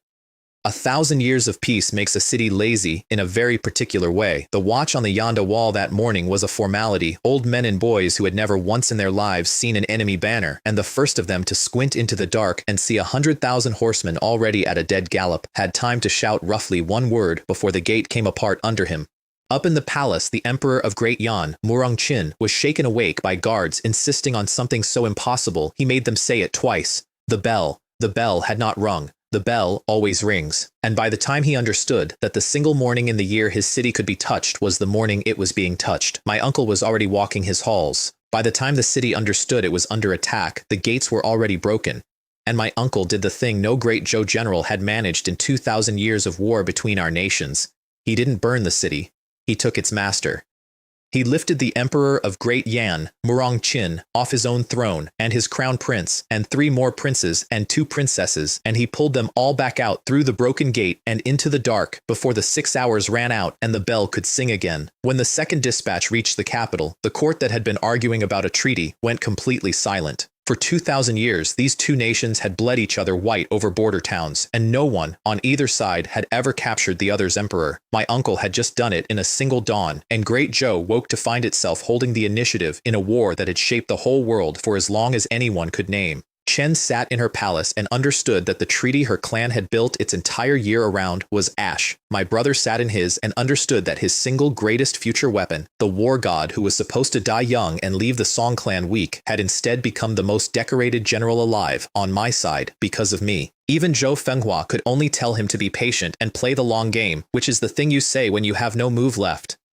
My uncle rode home in triumph, and my father, the martial god, the emperor of Great Zhou, walked out to meet him and took the reins of his horse in his own 2 hands, in front of everyone, and said that today there was no ruler and no subject, only 2 brothers-in-law and 1 impossible victory. And I stood in the crowd, a 2-year-old on my mother's arm, and watched the uncle I had buried 500 years ago come home alive to a hero's welcome instead of a grave, and I thought that if I did nothing else with this whole second life, I had already done the one thing I came back to do. The victory made my uncle the most decorated man in the empire. My father named him Marquis Champion and Grand Marshal, gave him a fief of 10,000 households, and threw the capital a 3-day celebration. My 1,000 Scarlet Shadow Guards came home from the war having climbed from the innate realm to Martial Master, tempered and sharpened exactly as their design intended. And my uncle, casting about for a gift worthy of the nephew who'd handed him the century's victory, gave me a war prize he'd carried out of Yonda, the golden dragon carriage, a chariot of dragon bone and star iron that had been a great Yon national treasure. The system cleared a mission just for accepting it and paid me a god dragon's soul, and I knew at once what I wanted to do with it. I went and found Old Rusty. You won't know the name. Old Rusty was a horse. Just a horse, an ordinary yellow stable nag with no bloodline and no gifts. And in my first life, when I was Trash Ming running for my life with the whole world at my back, that plain old horse carried me 10,000 li across 3 kingdoms without complaint, and finally lay down and died in the traces because he'd run himself down to nothing, keeping me a length ahead of the men who wanted me dead. He was the most loyal thing in my entire first life, and he never knew he was loyal to anything but the road.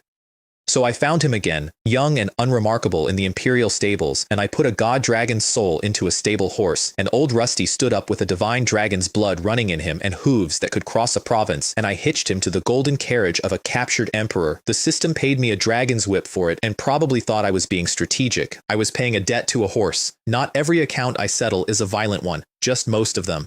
The pretty part of the season ended when my own teacher's family tried to kill me.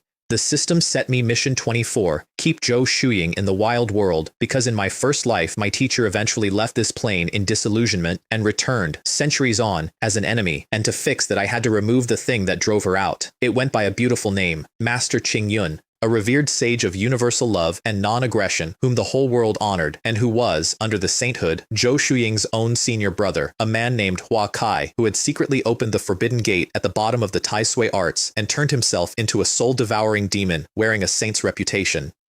He'd allied with the Chen clan, angling to become my brother's teacher, and he tried to buy my teacher's loyalty with a lost sect treasure, and when she refused him, he decided the simplest way to break her was to murder her infant disciple. So he put on a mask, a stolen, beautiful face fitted over his own, and became the assassin the underworld whispered about as the Emerald Mistress. The Emerald Mistress intercepted my carriage playing a wronged and weeping woman, the kind of scene that softens a crowd and opens a soft-hearted lord's door. I took one look at that borrowed beautiful face, matched it against 500 years of infamy, and said 2 words, Rowan, kill her. The onlookers thought me a heartless little monster, a child who'd order a sobbing woman cut down on sight.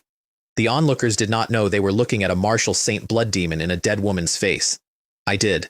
Being right and looking cruel are very often the same picture from the outside, and I stopped minding the picture a long time ago. She was strong, a martial saint, a genuine threat.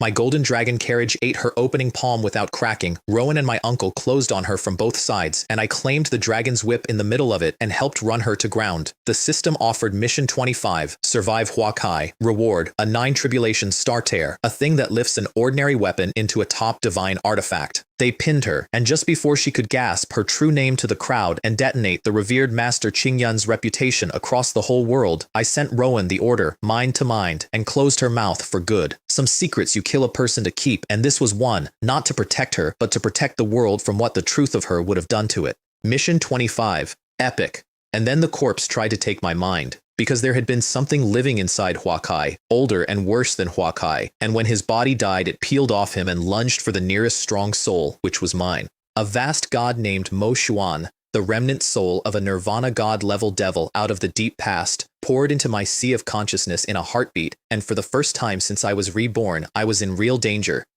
Not political danger, actual. The system flagged it as the largest crisis of my new life and offered mission 26, survive Mo Xuan, reward, the divine blade technique. I played the terrified baby on the outside and went to work on the inside, stabbing at the devil's soul with my sword intent to buy myself a breath, and then my great divination breathing did the thing that keeps startling even me. It rose up in my mind as an ancient tree, the grand mist ginkgo of a Tao ancestor so old his name is only a rumor, and the devil took one look at that tree, at the lost primordial thing my breathing technique truly is, and it went from predator to prey between one instant and the next, and the tree swallowed it whole. Mo Xuan died shrieking that it recognized me, or rather recognized the thing inside me, which was somehow worse than the attack. Mission 26, epic. I filed the terror away with the reward. Something about what I carry frightens beings that predate the Empire. I keep meaning to worry about that properly. I keep being too busy. My uncle peeled the mask off the corpse, and the face beneath it stopped the room, because it was Master Qing Yun, the living saint, and the truth of what he'd been would have poisoned the faith of half the world. So my father and my mother and my teacher burned him quietly and let the legend of the gentle sage stand, a mercy for everyone who'd ever believed in something. Zhou Shuying's private knot came undone with him gone, and I gave her enough reasons to stay in the wild world that she chose to, and Mission 24 closed. My teacher would not be leaving to become my enemy in some far century. One more thread cut before it could grow into a rope. The banquet that followed was where Ho Jian, my trash that isn't general, stood up and recapped the season's face slaps to a room of delighted toddlers with the fervor of a war drummer, and the sheer devotion in the room closed another mission on its own. And then the system raised its sights. Mission 28. Cow the nations of the entire eastern wilderness. 10-year window, a reward called the innate gourd, and a vehicle to do it in, the ancient desolate pagoda, a ruin in the barren ancient mountains south of Great Zhou that opens exactly once a century, admits only those under 12, and swallows every 100 years the coming generation of the whole eastern world's great powers while they're still children. It would open in 6 months. 6 months in which I turned 2 and climbed quietly toward the edge of the martial master realm, and my brother, grinding at the lip of Zhou Fenghua's river of swords, clawed his way to the late innate stage and let himself believe he was catching up. He was about to walk into a mountain full of the strongest children alive, and so was I, and only one of us knew that every one of them had, in another life, either knelt to Qin Wei or died at his hand. I'd spent this whole life so far taking my brother's future apart inside our own borders. The pagoda was where I'd start taking it apart in front of the world. 6 months later, the ancient desolate pagoda opened, and the whole eastern world sent its children. They came from every direction and every legend. Leng Qianyu, the ice goddess of the far north ice palace. Kong Xing, an ascetic boy monk out of the Kunlun Great Buddha Temple. Bai Li Guan, a true disciple of Peach Mountain and a prince of the Flying Bird Empire, who had somehow gotten it into his head that Wen Qian was his destined bride. Yu Ruoxi of Wutong Island, a small bright thing with a phoenix bloodline. And Nangong Yi, the youngest divine son of Great Zhao's other shore divine sect, a whole theocracy's living idol. In my first life, these were the children who grew up to rule the eastern wilderness, and 5 of them walked out of that pagoda carrying the 5 Dao sword talismans, 5 wisps of the origin of the innate sword Dao, and the strongest of the 5 went to my brother because Zhou Fenghua had already told him which to grab. But it was who stood at Nangong Yi's shoulder that stopped my heart for a beat. Princess Mingxia, alive, whole. The 8-year-old prophet I'd had exiled and cut down on a lonely road, standing in the sun in another nation's colors, murmuring in the ear of Great Zhao's divine son. She hadn't died on that road. She'd crawled out of her own ashes on an art I never knew she carried, dragged herself across a border, and gone straight back to work, still certain the future belonged to Qin Wei, still hunting for the one loose thread that would put the world back on its proper track. And that thread, in her reading, was me. Seeing her there rearranged something cold in my chest. I'd thought that account was closed. It hadn't even paused. The single most dangerous mind that ever moved against me was loose in the world, wounded and furious, and freshly convinced that killing me was the repair the timeline needed. Fine. She'd come to the right mountain then. So had I. The face-slapping started before we were through the gates. Bai Li Guan saw that Wen Qian wouldn't so much as glance at her supposed fiancé and kept toddling back to me, challenged me to a friendly spar and, in the grand tradition of every prince I have ever ruined, generously offered to suppress his cultivation to my level and spot me 3 moves. I told him, as I always tell them, to go all out instead. He didn't, so I hit him once, with the Crimson Dragon God Fist I'd taken off a dead Yan prince and folded him backward into a tree. He came up spitting red and reaching for a hidden killing blade, an ugly little outer Dao thing meant to end me on the sly, and I caught it on my star-tier wooden sword and opened the Northern Darkness sword cannon on him, the great fish surfacing, and set him down in the dirt with bones that wouldn't be answering questions for a while. His Peach Mountain elder came scurrying over to apologize. I filed the boy's face and the elder's fear, and moved on. Nangong Yi tried next, drawing himself up in all his divine sun splendor, and I didn't even fight him. I just looked past him at the girl by his elbow and said her name, loud, so the whole gathering could hear that Great Zhao's holy prodigy was taking his marching orders from a disgraced Great Zhou exile who was supposed to be dead. Qinjin, who'd come along and was enjoying himself enormously, observed that Nangong Yi had a real gift for picking up other people's discarded shoes. He Shulan, my 5-year-old blade, summed the divine sun up in a single word I won't repeat in polite company, but which rhymed with limp, and I added, for the crowd, that he rather looked like a dog, and now that he was barking, rather sounded like one too. A divine son is not accustomed to being laughed at. He'd get accustomed to it over the next few days. I meant to see to it personally. Then the ancient gate ground open on a century of silence, and every child on that mountain rushed in, and here is the thing none of them knew. The thing that in my first life killed most of them in the end. The pagoda was not a treasure vault, it was a prison. The 5 Dao sword talismans everyone was so hot to claim weren't the prize. They were the locks. They sealed a sixth thing at the tower's heart, an old and starving spirit the histories don't name, and in my first life the young fools stripped all 5 seals to grab their trophies, and the sixth thing woke, and it brought the whole pagoda down, and everyone who ever came back to pick through the ruins died in the dark. The system knew. Mission 29 lit up the moment I crossed the threshold, telling me to survive the sealed thing at the center, reward, an ancient soul refining technique. But before I went anywhere near the heart of that trap, I had a stop to make. There was a prize on an upper level I wanted, and it wasn't for me. Inside, the pagoda was a folded world of levels, and I moved through it like a man who'd already read the map, because I had. A great Zhou princess planted herself in my path with something to prove, and I slapped the lesson into her and kept walking, because fist is virtue in a place like that, and I had errands. The errand was a relic called the Wangshu Moon Stele, sitting in a moon-cold cave, and I took it, and I did not keep it. I gave it to Kang Ling, and my Holy Spirit maid drank in its light and climbed to the 3rd level of the Martial Master realm on the spot, and the intuition that had picked me out of a crowd got its first hard proof that it had chosen well. Then I went to collect Nanggong Yi. I ran into the whole great Zhou contingent at an abyss, the Crown Prince Duan Muyu and the Divine Sun both, and I put the Crown Prince down first, and when the Divine Sun finally faced me, I showed him something I'd shown no one, not just sword intent, blade intent, a saber's soul standing beside the swords, 2 edges of the same enlightenment in a 2-year-old, and I used a divine blade technique to cut his holy light to ribbons. He burned his own essence to force himself up to the martial grandmaster realm to survive me, and it bought him nothing but a longer beating, and the gathering watched their untouchable idol lose to a baby who was, they now understood with horror, already at the half-step of the martial master realm at 2 years old. Somewhere in the same stretch, I caught my brother sneaking off toward the strongest of the sword talismans, exactly as Zhou Fenghua had told him to, and I made certain the whole crowd saw the child of destiny scuttling after a prize in the dark while I fought in the open. Then I did the thing none of them dared. I took out my space teleportation scroll and phased straight through 100 feet of solid wall to the tower's sealed heart, to the starving old spirit the 5 talismans caged, the thing that in my first life woke and killed a generation, and I subdued it. My ancestor dragon body held its weight, and my devouring body went to work on its will, and where a shattering god 3 years from now would fail and die trying, a 2-year-old sat down in the dark with the oldest hunger in that mountain, and made it heal. Mission 29. Epic. An ancient soul refining technique folded into me.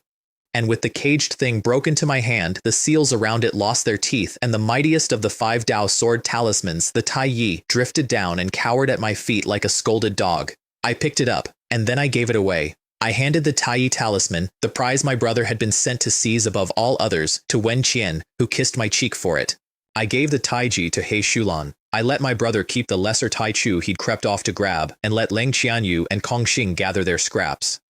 Then I told the assembled future rulers of the eastern wilderness to their faces that the treasures they'd crossed the world to fight over were, in my house, party favors for the maids. It's possible I was enjoying myself. They did what cornered prodigies do. They ganged up. Nanggong Yi swallowed his pride and rallied 11 of them, every genius on that mountain with the strength to matter, and they came at me all at once, because none of them could take me alone, and all of them together thought they might. So I stopped hiding the good body. I let the ancestor dragon sword body off its leash for the first time in front of witnesses, that 9-clawed roar of a physique the ancestor of all dragons wore, and I opened the 3rd movement of the Northern Darkness sword cannon, the Kun becoming the Peng, wings unfolding wide enough to shadow the whole level, and I broke their charge. 6 or 7 of them did not get up. It was the first time in this life I'd killed at that scale. Children who in another life grew into tyrants and traitors and my executioners, and I did not feel the thing you're supposed to feel.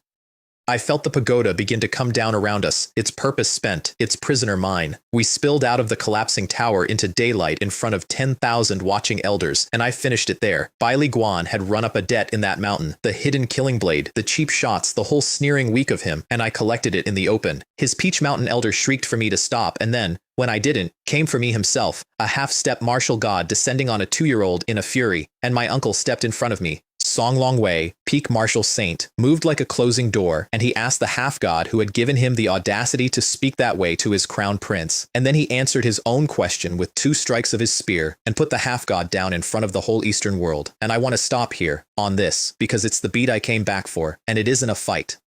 In my first life, in a mountain like this one, ringed by exactly these children, I was a friendless trash whose only protector had already burned herself out shielding me, and when the elders came for me there was no one, and I ran, and I kept running for 300 years. This time, when the half-god came, a man I loved stood between us without being asked, alive, unafraid, and made the whole world understand what it costs to reach for me. I have all the power now. That was never really the point. The point was that this time, when it went wrong, I was not alone in the dark. My mother in the capital, my uncle at my shoulder. The point was always them. The factions fled the mountain in terror. Mission 28 closed, and the system noted, almost primly, that the Crown Prince's name now rang louder across the eastern wilderness than the future Emperor Guangli's, than my brother's, and it paid me the innate gourd. I broke through to the 3rd level of the Martial Master realm on the walk home. I was 2.5 years old, and I had just conquered the tournament of a generation, pulled every one of my brother's future talismans out from under him, or handed them to my toddlers, and walked out of the mountain that orphaned me the first time with my family whole around me. Ask me, on that road home, whether the counterattack was working. I'd have pointed at my uncle, laughing, with the half-god's blood still drying on his spear, and said, "What do you think?" The road home was also where I let myself notice the one sour note under all that cheering, because the whole capital was cheering now, the little dragon, the heaven-chosen prince, and I stood in the middle of it and understood exactly what it was worth. They loved my potential. They loved what I was going to be able to do for them. Not one of those fawning faces loved the person, because not one of them knew the person, and the two who did were my mother and my uncle, and that was the entire list, and I was at peace with the entire list. A man who mistakes applause for love gets a very unpleasant education eventually. I'd already had mine. My enemies were regrouping. Peach Mountain nursed its dead and pinned its hopes on Bai Li Guan's senior brother, a monster named Tian Kongshuan, climbing toward the martial king realm in seclusion, who would certainly want a word about the little brother I'd buried. Mingxia fed Nangong Yi some ancient god's leftover memory to rebuild him past his old ceiling, and Zhou Fenghua finally, formally, took my brother as her disciple and began teaching him a supreme sword scripture, which meant the dead woman had committed to him at last. Good. A patron who's all in is a patron with something to lose. I was already turning over how to make her lose it. The Chen clan, meanwhile, tried to hire a heavier hitter. They invited an elder of Mount Luofu, a central wilderness holy land, a woman named Hua Jingyan, to build a grand formation for them and take Qin Wei as a disciple. I knew her. In my first life, Hua Jingyan was a predator of a very particular kind. A thing that fed on the potential of gifted young men and hollowed them out over centuries, and she'd had her hooks in the Demonic Lord for a long and ugly age. So when she took one look at me and announced that I, not Qin Wei, was her destined disciple, I did not feel flattered. The system agreed and set mission 30, cut every tie with her, reward, a primal golden body. I cut the tie the fastest way I know. I looked up at this ancient, powerful, self-satisfied creature in front of the whole court and told her plainly that she was too ugly and I didn't want to look at her. The insult was surgical. A predator that feeds on being wanted cannot survive being publicly, cheerfully refused by a toddler, and she left with the future entanglement severed at the root. My mother spanked me for the rudeness, for show, the way Zhou once caned me for show, and then she and the Empress Dowager privately told me the same thing, which is the nearest either of them comes to tenderness. Refuse anyone you don't like. Anyone. We'll handle the rest. Mission 30 paid the primal golden body, and my flesh became something close to unbreakable, and I filed it with the rest of the armory. Then I had to go teach my maid's family a lesson about my maid.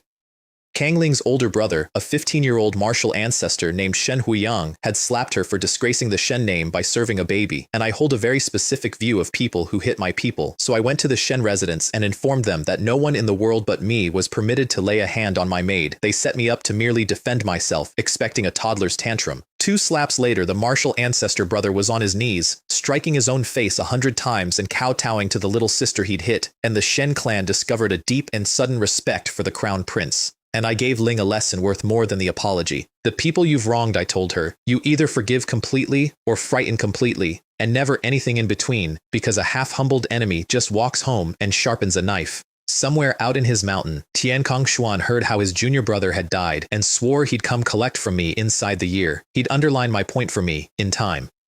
I skipped forward about 10 months after that, cultivating in the dark, climbing to the 8th level of the Martial Master realm, my mental energy cresting at the peak of the Martial Ancestor tier, banking precious drops of innate spiritual liquid out of my gourd against the day I'd need a currency that mattered. I was nearly 3, and the next pillar I pulled out from under my brother's future was a 4-year-old girl named Gu Shulan. In my first life, Gu Shulan grew up to be my brother's wife, the Empress Anyi, and one of the very few people in that whole poisoned court who ever showed the doomed version of me a scrap of mercy. This time her clan came to court, and tellingly, they came to my mother's hall instead of Chen's, because after my uncle won the war, the Song Star had risen to rival the Chen Star, and clans are very good at reading the sky. Little Gu Shulan sat down and played my own composition, Sailing on the Vast Ocean, back to me, and my brother, 3 years old and a martial master now and jealous as a grease fire, stormed in and struck her 12-year-old brother across the face with all his Son of Destiny arrogance. So I raised a hand of pure true key the size of a door and pressed the Child of Destiny down onto his knees in front of the very girl he'd come to impress. My mother confined him and his mother a month for it, and Gu Shulan looked at the boy who'd hit her brother to show off, and the boy who'd knelt that boy for her sake, and she made her choice, and Mission 31 closed epic. The strangest detail came after. She wore a fortune bracelet, a treasure that reads a person's destiny and binds hers to theirs, and when she turned it on me, it could not read me at all. My fortune was too high, too vast, clean off the top of its scale. She kept it pointed at me for a long while after that, the way you keep looking at a night sky you can't measure. Then I did the boldest thing I'd tried yet. I went and made friends with the dead woman in my brother's head. I reached Zhou Fenghua directly, through Qinwei, with a cover story she couldn't disprove. The blackbird had sensed her, I said, and told me what she was. She was a semi-martial ancestor's remnant soul, and right now she was weak, unable to act without paying a price she couldn't afford. The system, reading the danger, set Mission 32, survive Zhou Fenghua, who in my first life becomes the slaying demon ancestor and goes mad in the god realm 400 years on. Reward, one of only 5 Fangkun source seeds in existence. But I didn't go to her to survive her. I went to steal her loyalty out from under my brother. I didn't fight her. I flattered her, and the trick of it was that every word was true.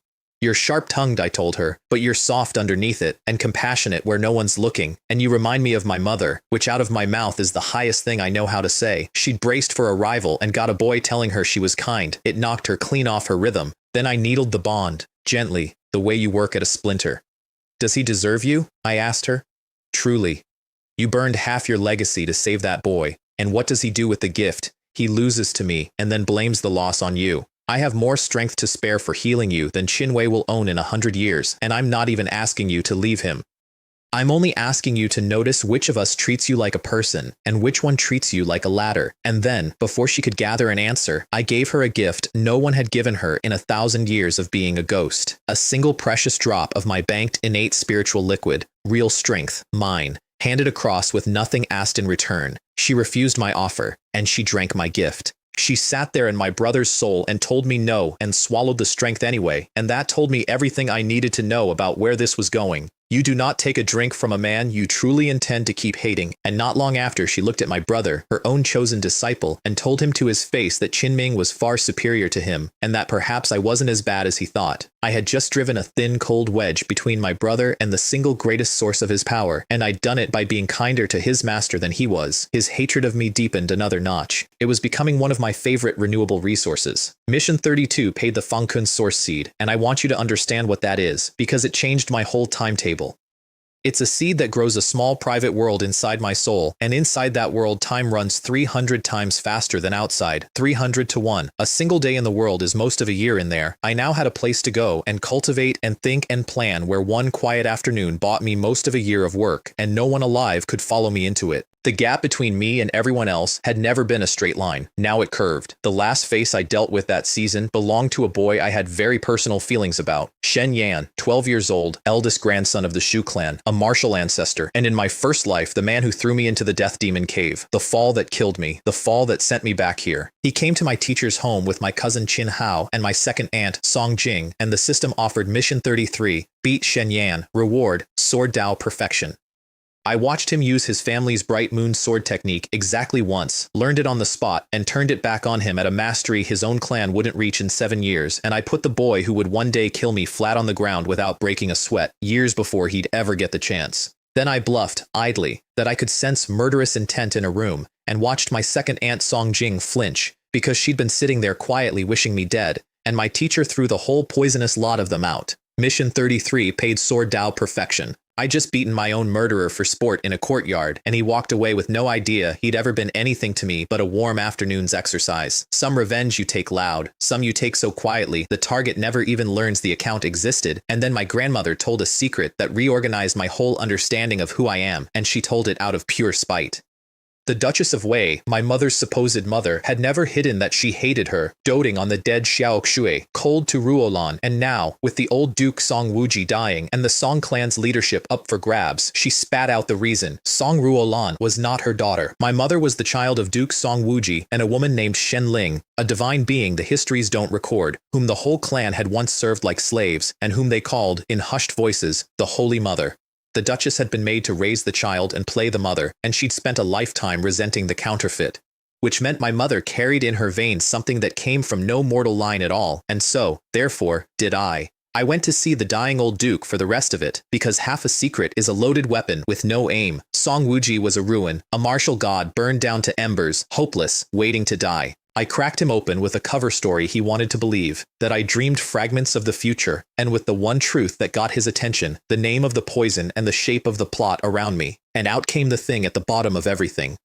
Long ago, he said, he had met Shenling, the Holy Mother, a divine woman who ruled the whole clan as her servants, and he had loved her and fathered my mother with her, and a month after the child was born, a man appeared. Not a man, a presence. Something so vast, the old duke said, that what stood before him was merely a thought, a single idea this being had cast across countless layers of starry sky, and even that thin projection of it froze all the space-time of the wild world solid in an instant, held an entire plane still, a power beyond any true god the old man had ever heard named. And this thought of a god looked at Song Wuji, who had dared to lie with the Holy Mother and give her a child, and it called him a blasphemer, and it passed a sentence. On the day he is born, it said, on the day the child of this bloodline is born, I will come, and I will erase you, and I will erase the line you made. Then it was gone, and the Holy Mother was gone with it.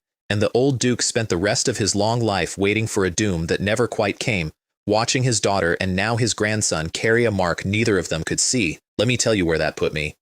My mother, my grandfather, and I are all marked by something that dwarfs the entire world I've been playing chess across. Every emperor and war god and martial saint in this story, every throne and army and ancient sect, all of it fits inside a plane that a single stray thought of this being once froze solid without effort. And that being has promised to come for the blood I carry, the Holy Mother's blood, on the day it is born. I don't fully know yet what that means. I don't know when the clock started or when it runs out. But I know the shape of it now, and the shape is this. Everything I've won so far, the poison beaten, the uncle saved, the brother humbled, the throne secured, is the small game.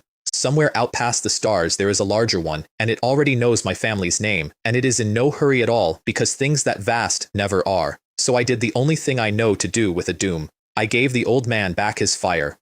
I told him the creed I'd forged over 500 years of being the weakest thing in every room I fought my way out of, the moth that flies at the flame precisely because the flame says it can't, the weakling who never once bowed no matter who was standing over him.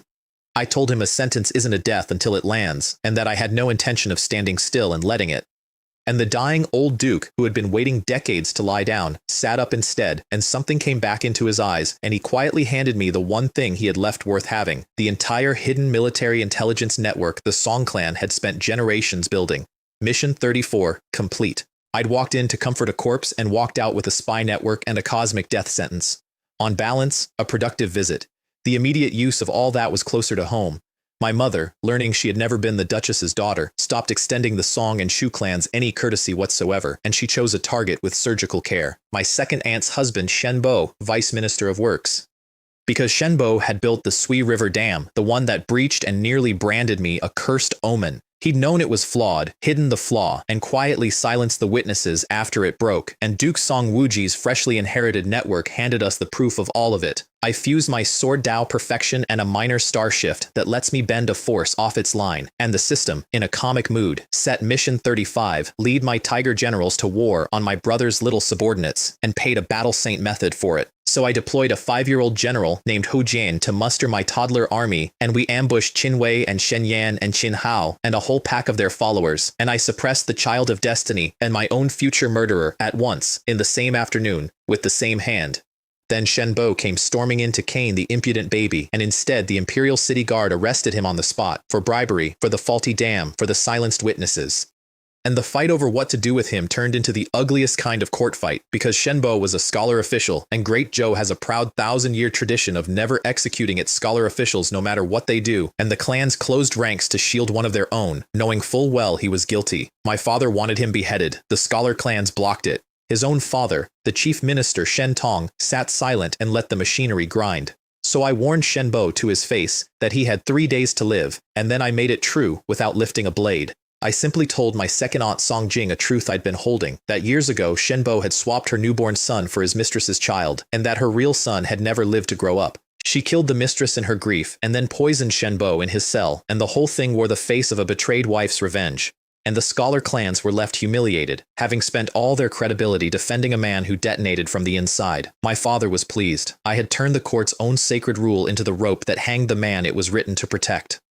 And while all that played out, the rivals were gathering for a banquet, my 3rd birthday, and the guest list read like a roll of everyone I would ever have to kill. Nangong Yi, rebuilt past his old self into a 6th-level martial ancestor. Tian Kongshuan, Peach Mountain's finest, come at last to avenge Baili Guan, and no longer a boy but a martial king at 14. The ice goddess Leng Qianyu, the monk Kongxing, the whole Yaoqin pavilion, all of them converging on a single hall to watch a 3-year-old blow out his candles, and not one of them had come for cake. My 3rd birthday was held in the Hall of Supreme Harmony, and it was, if you'll forgive me, a complete reversal of a scene I remembered too well. In my first life, my birthdays were thin, awkward affairs, where my brother's gifts outshone mine, and everyone pretended not to notice the poisoned prince in the corner. This time the treasures piled up in front of me from every faction in the Eastern world, each trying to outdo the last, and it was my brother who sat with the modest pile and the fixed smile.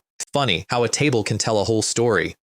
The first to try to spoil it was that Yaoqin Pavilion prodigy, Han Feng, who fancied himself a master of the qin and thought he'd humiliate me at my own party with a music duel. He didn't even reach me. Gu Shulan, my 4-year-old half-disciple, intercepted him and beat him before I'd set down my cup, and when he tried to recover his dignity, I reached out with my own chin heart and pressed a weight of musical intent down onto his hands until he couldn't pluck a single string. A chin master with hands he can't lift is just a man sitting beside a box. The true power in the room, a mysterious 13-year-old great master of the Yaoqin Pavilion, watched all this and quietly acknowledged that my musical heart was the genuine article. I collected the acknowledgement and the humiliated boy's silence and went back to my cake. And then my father stood up and made the reversal complete. He bestowed on me the dragon and tiger cauldron. I need you to understand what that object is, because to a foreigner it's an ugly bronze pot, and to a son of Great Zhou it's the whole world.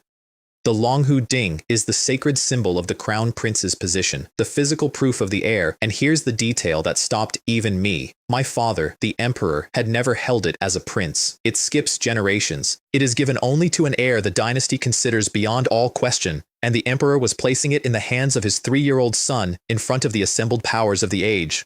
That cauldron did the thing no victory before it had managed. It made me the imperial crown prince, the vice-emperor, the declared and acknowledged next ruler of Great Zhou, and it made the position undeposable. Short of outright regicide, short of murdering me on the throne itself, no plot, no omen, no clan, no minister could ever unseat me again. In my first life I was deposed at 15 and spent 500 years clawing at the memory of a chair. This time, at 3, my father had bolted me to it so hard that the only way left to move me was to kill me, and everyone in that hall who might have wanted to understood all at once that the game they'd been playing was finished. The 3rd prince, Qin Jin, read the writing and quietly, gracefully stepped out of the succession altogether, and I respected the timing of it. My brother could not manage the same grace. Qin Wei shot to his feet in front of the whole court, and his voice cracked under 3 years of swallowed rage. "He is 3 years old," he said, a shaking finger leveled at me. 3.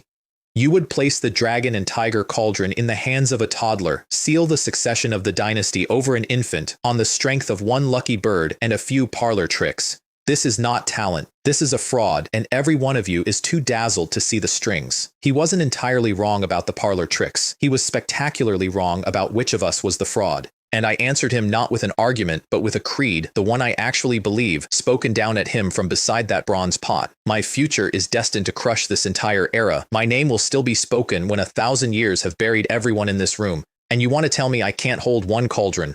The hall went quiet, because it hadn't sounded like a boast when I said it. It had sounded like a weather report. The system, pleased, set mission 36, sweep every prodigy who'd come to my banquet and offered a peach sapling for it, and I stood up from my own birthday table to go collect. They lined up to be swept. Nanggong Yi came first, the rebuilt divine son, and I caught his sword out of the air with a bare hand and gave it back to him through his own shoulder. Then the rest stopped pretending it was a duel and made it a hunt. 6 of them at once, the finest young killers 3 nations could field. Nanggong Yi and Wei Guang and my brother, and a fresh Great Yan prodigy named Tuoba Long and Ye Xuan, somehow recovered and glued back together by some ancient sword god's memory, and the Qin boy Han Feng, all 6 of them coming for a 3-year-old at once. It took me 30 breaths. I want to be precise about that number because they were collectively the future of the Eastern world, and I beat all 6 of them in about the time it takes to describe it. Let me give you a taste of the 30 breaths because I enjoyed them thoroughly. Wei Guang came in first, all that famous born strength, a fist that could crack a wall, and I caught it in one hand the way you catch a tossed ball, and watched the same despair cross his face that had crossed it in my teacher's courtyard 2 years before. Some lessons never take. Tuoba Long, the fresh Great Yan prodigy, called up his crimson dragon, his dead cousin's pride, and I raised a bigger one out of the same art and swallowed his with it, and I told him, while it happened, that his family really ought to stop bringing this technique to me. I keep it now. Ye Xuan, glued back together by some ancient memory, brought his Qilin millstone grinding down, and I stepped through the gap in it my starshift had already shown me and tapped him once on the chest and sat him in the dirt. Nanggong Yi's holy light. I turned inside out with a single divine blade cut. Han Feng I never once let finish drawing his chin. And my brother I saved for last and beat with a plain wooden sword because after all of it, after the talismans and the war and the cauldron, I wanted the child of destiny to lose to a toy in front of every faction that had ever bet on him. 6 of the mightiest young killers 3 nations could field, and every one of them lost to a better version of himself thrown by a toddler. The 3 who hadn't jumped in, the ice goddess Leng Xianyu, the monk Kong Xing, the Yaoqin great master, watched the slaughter of reputations and decided, wisely, to keep their own reputations at home. Some fights you win. This one I ran like a demonstration. Then Tian Kongshuan stepped forward and the temperature of the room changed because he wasn't a child playing at genius. He was a martial king at 14, Peach Mountain's true heir, and he'd come across the world with a single demand. Let me land one move on you, he said. For the brother you killed. One move. My uncle answered before I could. Song Longwei, a peak martial king himself now at 18, stepped between us the way he always does, and told Tian Kongshuan that before he touched the crown prince, he'd take one of the marshal's moves first, and see how he liked it. And that standoff, uncle against avenger, might have split the hall in half, except the world itself interrupted us. A token fell out of the air. The Qingqiu token, an ancient summons, and it reached out and gathered up every cultivator under 15 within 100 feet and pulled us all sideways into another place entirely. The Qingqiu secret realm, a folded pocket world that only the young may enter and the mighty cannot follow into. It lasts about 3 minutes in the real world and a great deal longer inside. In my first life, several geniuses died in this realm, including the Yaoqin Pavilion's true genius, a girl named Guan Yue, and no one ever learned exactly how. And here's the part that made me smile, even as the world folded around me. I knew whose realm this was. The Qingqiu was the legacy ground of Zhou Fenghua's own lost sect, and her mark was what had summoned it. My brother's dead patron had just accidentally hauled me into her own inheritance. Inside, my brother and Tian Kongshuan set aside their feud long enough to team up on me, the Avenger and the Child of Destiny shoulder to shoulder, and I beat them both. A Battle Saint's hammer against Tian Kongshuan's Hyoshin hammer, my brother's borrowed sword scripture coming apart in my hands. But I held back on Qinwei, on purpose. I'd spent months building a wedge between him and Zhou Fenghua, and a wedge only works if the rivalry stays alive, so I hurt him exactly enough and no more, and I left the 2 of them there in the Fox realm to sort out which of them hated me worse. Then I went looking for something, because my musical heart had caught a thread of sound in that realm, a zither playing somewhere it had no business playing, and I had a 500-year-old mystery to finally put to rest. The realm played out just as I'd designed it, whether or not I'd actually designed it. Chen Kongshuan, sensing my brother was the weaker target, turned on him, and Qinwei, saved at the last instant by Zhou Fenghua burning away half of her precious legacy mark to shield him, crushed Tian Kongshuan and sent Peach Mountain's heir fleeing. And then, in the aftermath, Zhou Fenghua did the thing I'd been farming for all along. She scolded him. She told her own disciple, cold and disappointed, that he should have teamed with Qin Ming instead of fighting him, that his jealousy was making him stupid, and her patience with him thinned another degree. Every time I spared him, every time I was gracious to her, I bought another crack in the one relationship holding his future together. He thought I kept letting him live out of weakness. I kept letting him live because a live wedge does more damage than a dead rival ever could. I had my own errand in that realm. The zither I'd heard was coming from a bamboo house where a girl sat trapped in a beautiful illusion, Guan Yue, the Yaoqin Pavilion's true genius, the one who died in this place in my first life by a means no one ever explained, and the Qin boy Han Feng had stuffed his ears against the music and was creeping toward her through the trees with something ugly in his intent, so I let her handle him, and she killed him for it, cleanly, and it was justice, and I never lifted a finger. Then I solved the mystery. The bewitching instrument spinning her illusion was the Qingqiu Guqin, a demonized zither, and in my first life it was Guan Yue's own resentful soul after she died in that trap, remade into a heavenly demon Guqin that went on to kill hundreds of true gods across the ages. I subdued the instrument before it could take her, which unwound her entire tragic future in a single afternoon, and Mission 37 paid me a Qindao major achievement, and the girl who was supposed to become a world-ending demon became instead a friend who owed me her life. When the realm spat us back into the banquet hall, its token split in two, half drifting to my brother and half to me, and Mission 36 closed at last and paid the peach sapling. And one small thing I kept entirely to myself. Little Wen Qian, my candied hawthorn friend, my sweetest and silliest general, was already, secretly, at 9 years old, a dual-path martial ancestor. My single most powerful hidden card was a girl who thought life was a game of house, and no one, not my brother, not Zhou Fenghua, not Mingxia, had the faintest idea.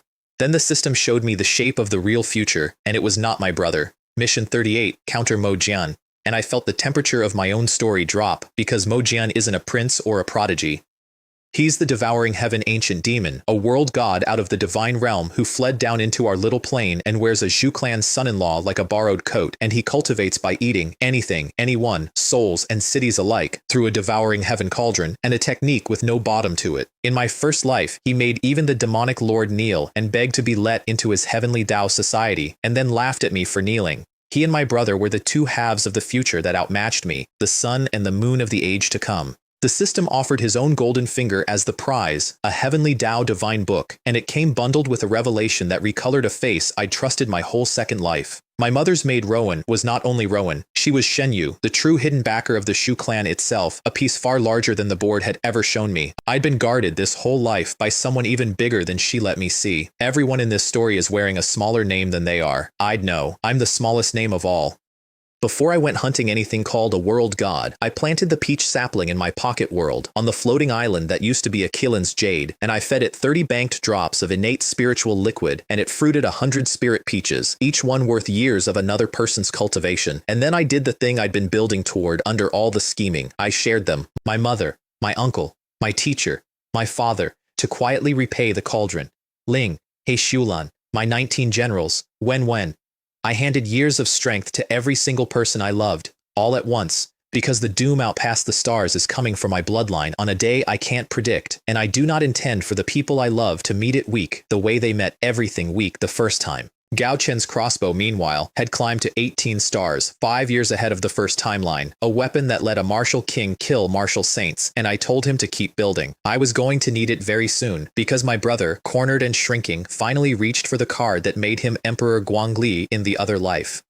Desperate, outclassed, watched by a patron losing faith in him, Qin Wei used a treasure called the Heaven-Sent Jade to reach out and contact Tianyuan, a sealed realm of ancient and powerful beings, and in my first life, his eventual command of that realm is the thing that lifted him over everyone. I couldn't let him build it quietly, so I went to bait it, and the bait began at the door of a wealthy merchant house called Jinkafeng, with a woman named Lan Qi. Lan Qi wasn't really a woman. She was the Wangshu flower, a rare spirit blossom that had taken human shape and was slowly dying for want of the innate ki it needed to live, and in my first life, starved and cast aside, she twisted into a shattered god-level monster. I healed her with a single drop of innate spiritual liquid, the same currency I'd fed the peach tree.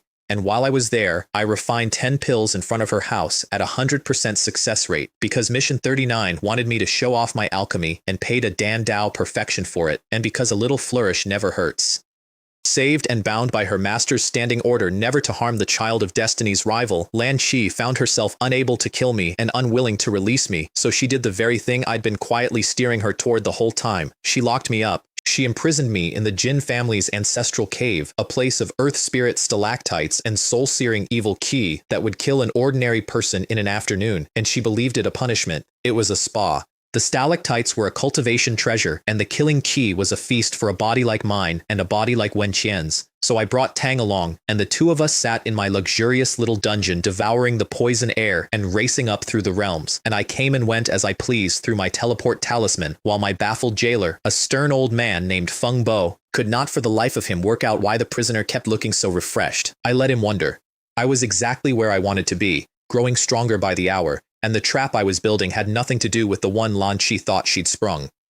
It had to do with my brother and the ancient realm he'd just reached out to, and the ambush I'd been assembling since before he ever made the call. My brother came to kill me in a place called the Golden Palace Valley, and he came dressed as a god. He'd styled himself the Heavenly Venerable by then, my 3-year-old brother, wrapped in the borrowed authority of the ancient realm he'd contacted, and he arrived at my convenient little prison cave with an old sect elder named Hu at his shoulder, and a plan to finally end me while I was helpless and alone and far from the palace. And to do it, he cracked the seal on Tianyuan itself and let it pour out into the valley, 1,000 ancient warriors of a realm that had been locked away since before the dynasty, led by a silver-haired martial god. It was, I'll admit, a genuinely impressive force to bring against a toddler. In my first life, it would have been the end of me. My brother had every reason to believe he'd finally cornered the thing that had been ruining his destiny since the cradle. He had cornered nothing. He had walked into the mouth of the trap I'd been building since the day Lan Qi locked me in that cave, and I sprang it. You should have seen his face. He'd arrived as a god, robed and glowing, 1,000 ancient warriors at his back, and a martial god at his shoulder, and he stood in the mouth of that valley looking down at a 3-year-old in a stolen cave, and finally let himself have the one thing I denied him his whole life, a moment of certainty. There you are, his face said. There you are, and this time there's no one to save you. Then the shadows behind me moved, and I watched the certainty drain out of him 1 degree at a time, like water out of a cracked cup. My teacher stepped out of the shadows first, and Zhou Shuying, the sweet buxom spirit-refining mistress everyone had filed away as a minor master, unfolded into what she actually is, a nirvana god, a being the ancient realm's own martial god, went pale to see. Wen Qian, my candied hawthorn girl, dropped the game of house and stood up a 7th-level martial ancestor at 9 years old. And through the valley mouth came my uncle, Song Longwei, peak martial king, at the head of his elite soldiers, and in their hands were Gao Chen's crossbows, the 18-star and the 9 and the 5, the god-killing engines the empire had left to rot until I paid its forgotten soldiers with my birthday money. The silver-haired martial god played his trump, a surge of ancient nether dragon's blood meant to drown us all. And old Rusty, my plain yellow stable horse with a dragon's soul in him now, opened his mouth and drank it, the whole godly trump swallowed down by the nag who once ran himself to death for me. And into the gap that left, my uncle put his spear, and the martial god of Tianyuan died in a valley a world away from his sealed home. We wiped them, 1,000 ancient warriors and their god, cut down and looted in the Golden Palace Valley in front of every one of my uncle's soldiers.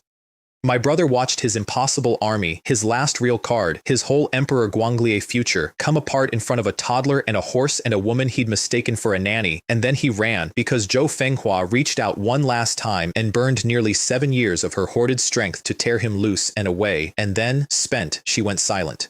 He escaped with his life and nothing else. Lan Qi and her old jailer Feng Bo, who'd only ever followed orders, I spared, and took their loyalty instead, and their whole merchant house with it.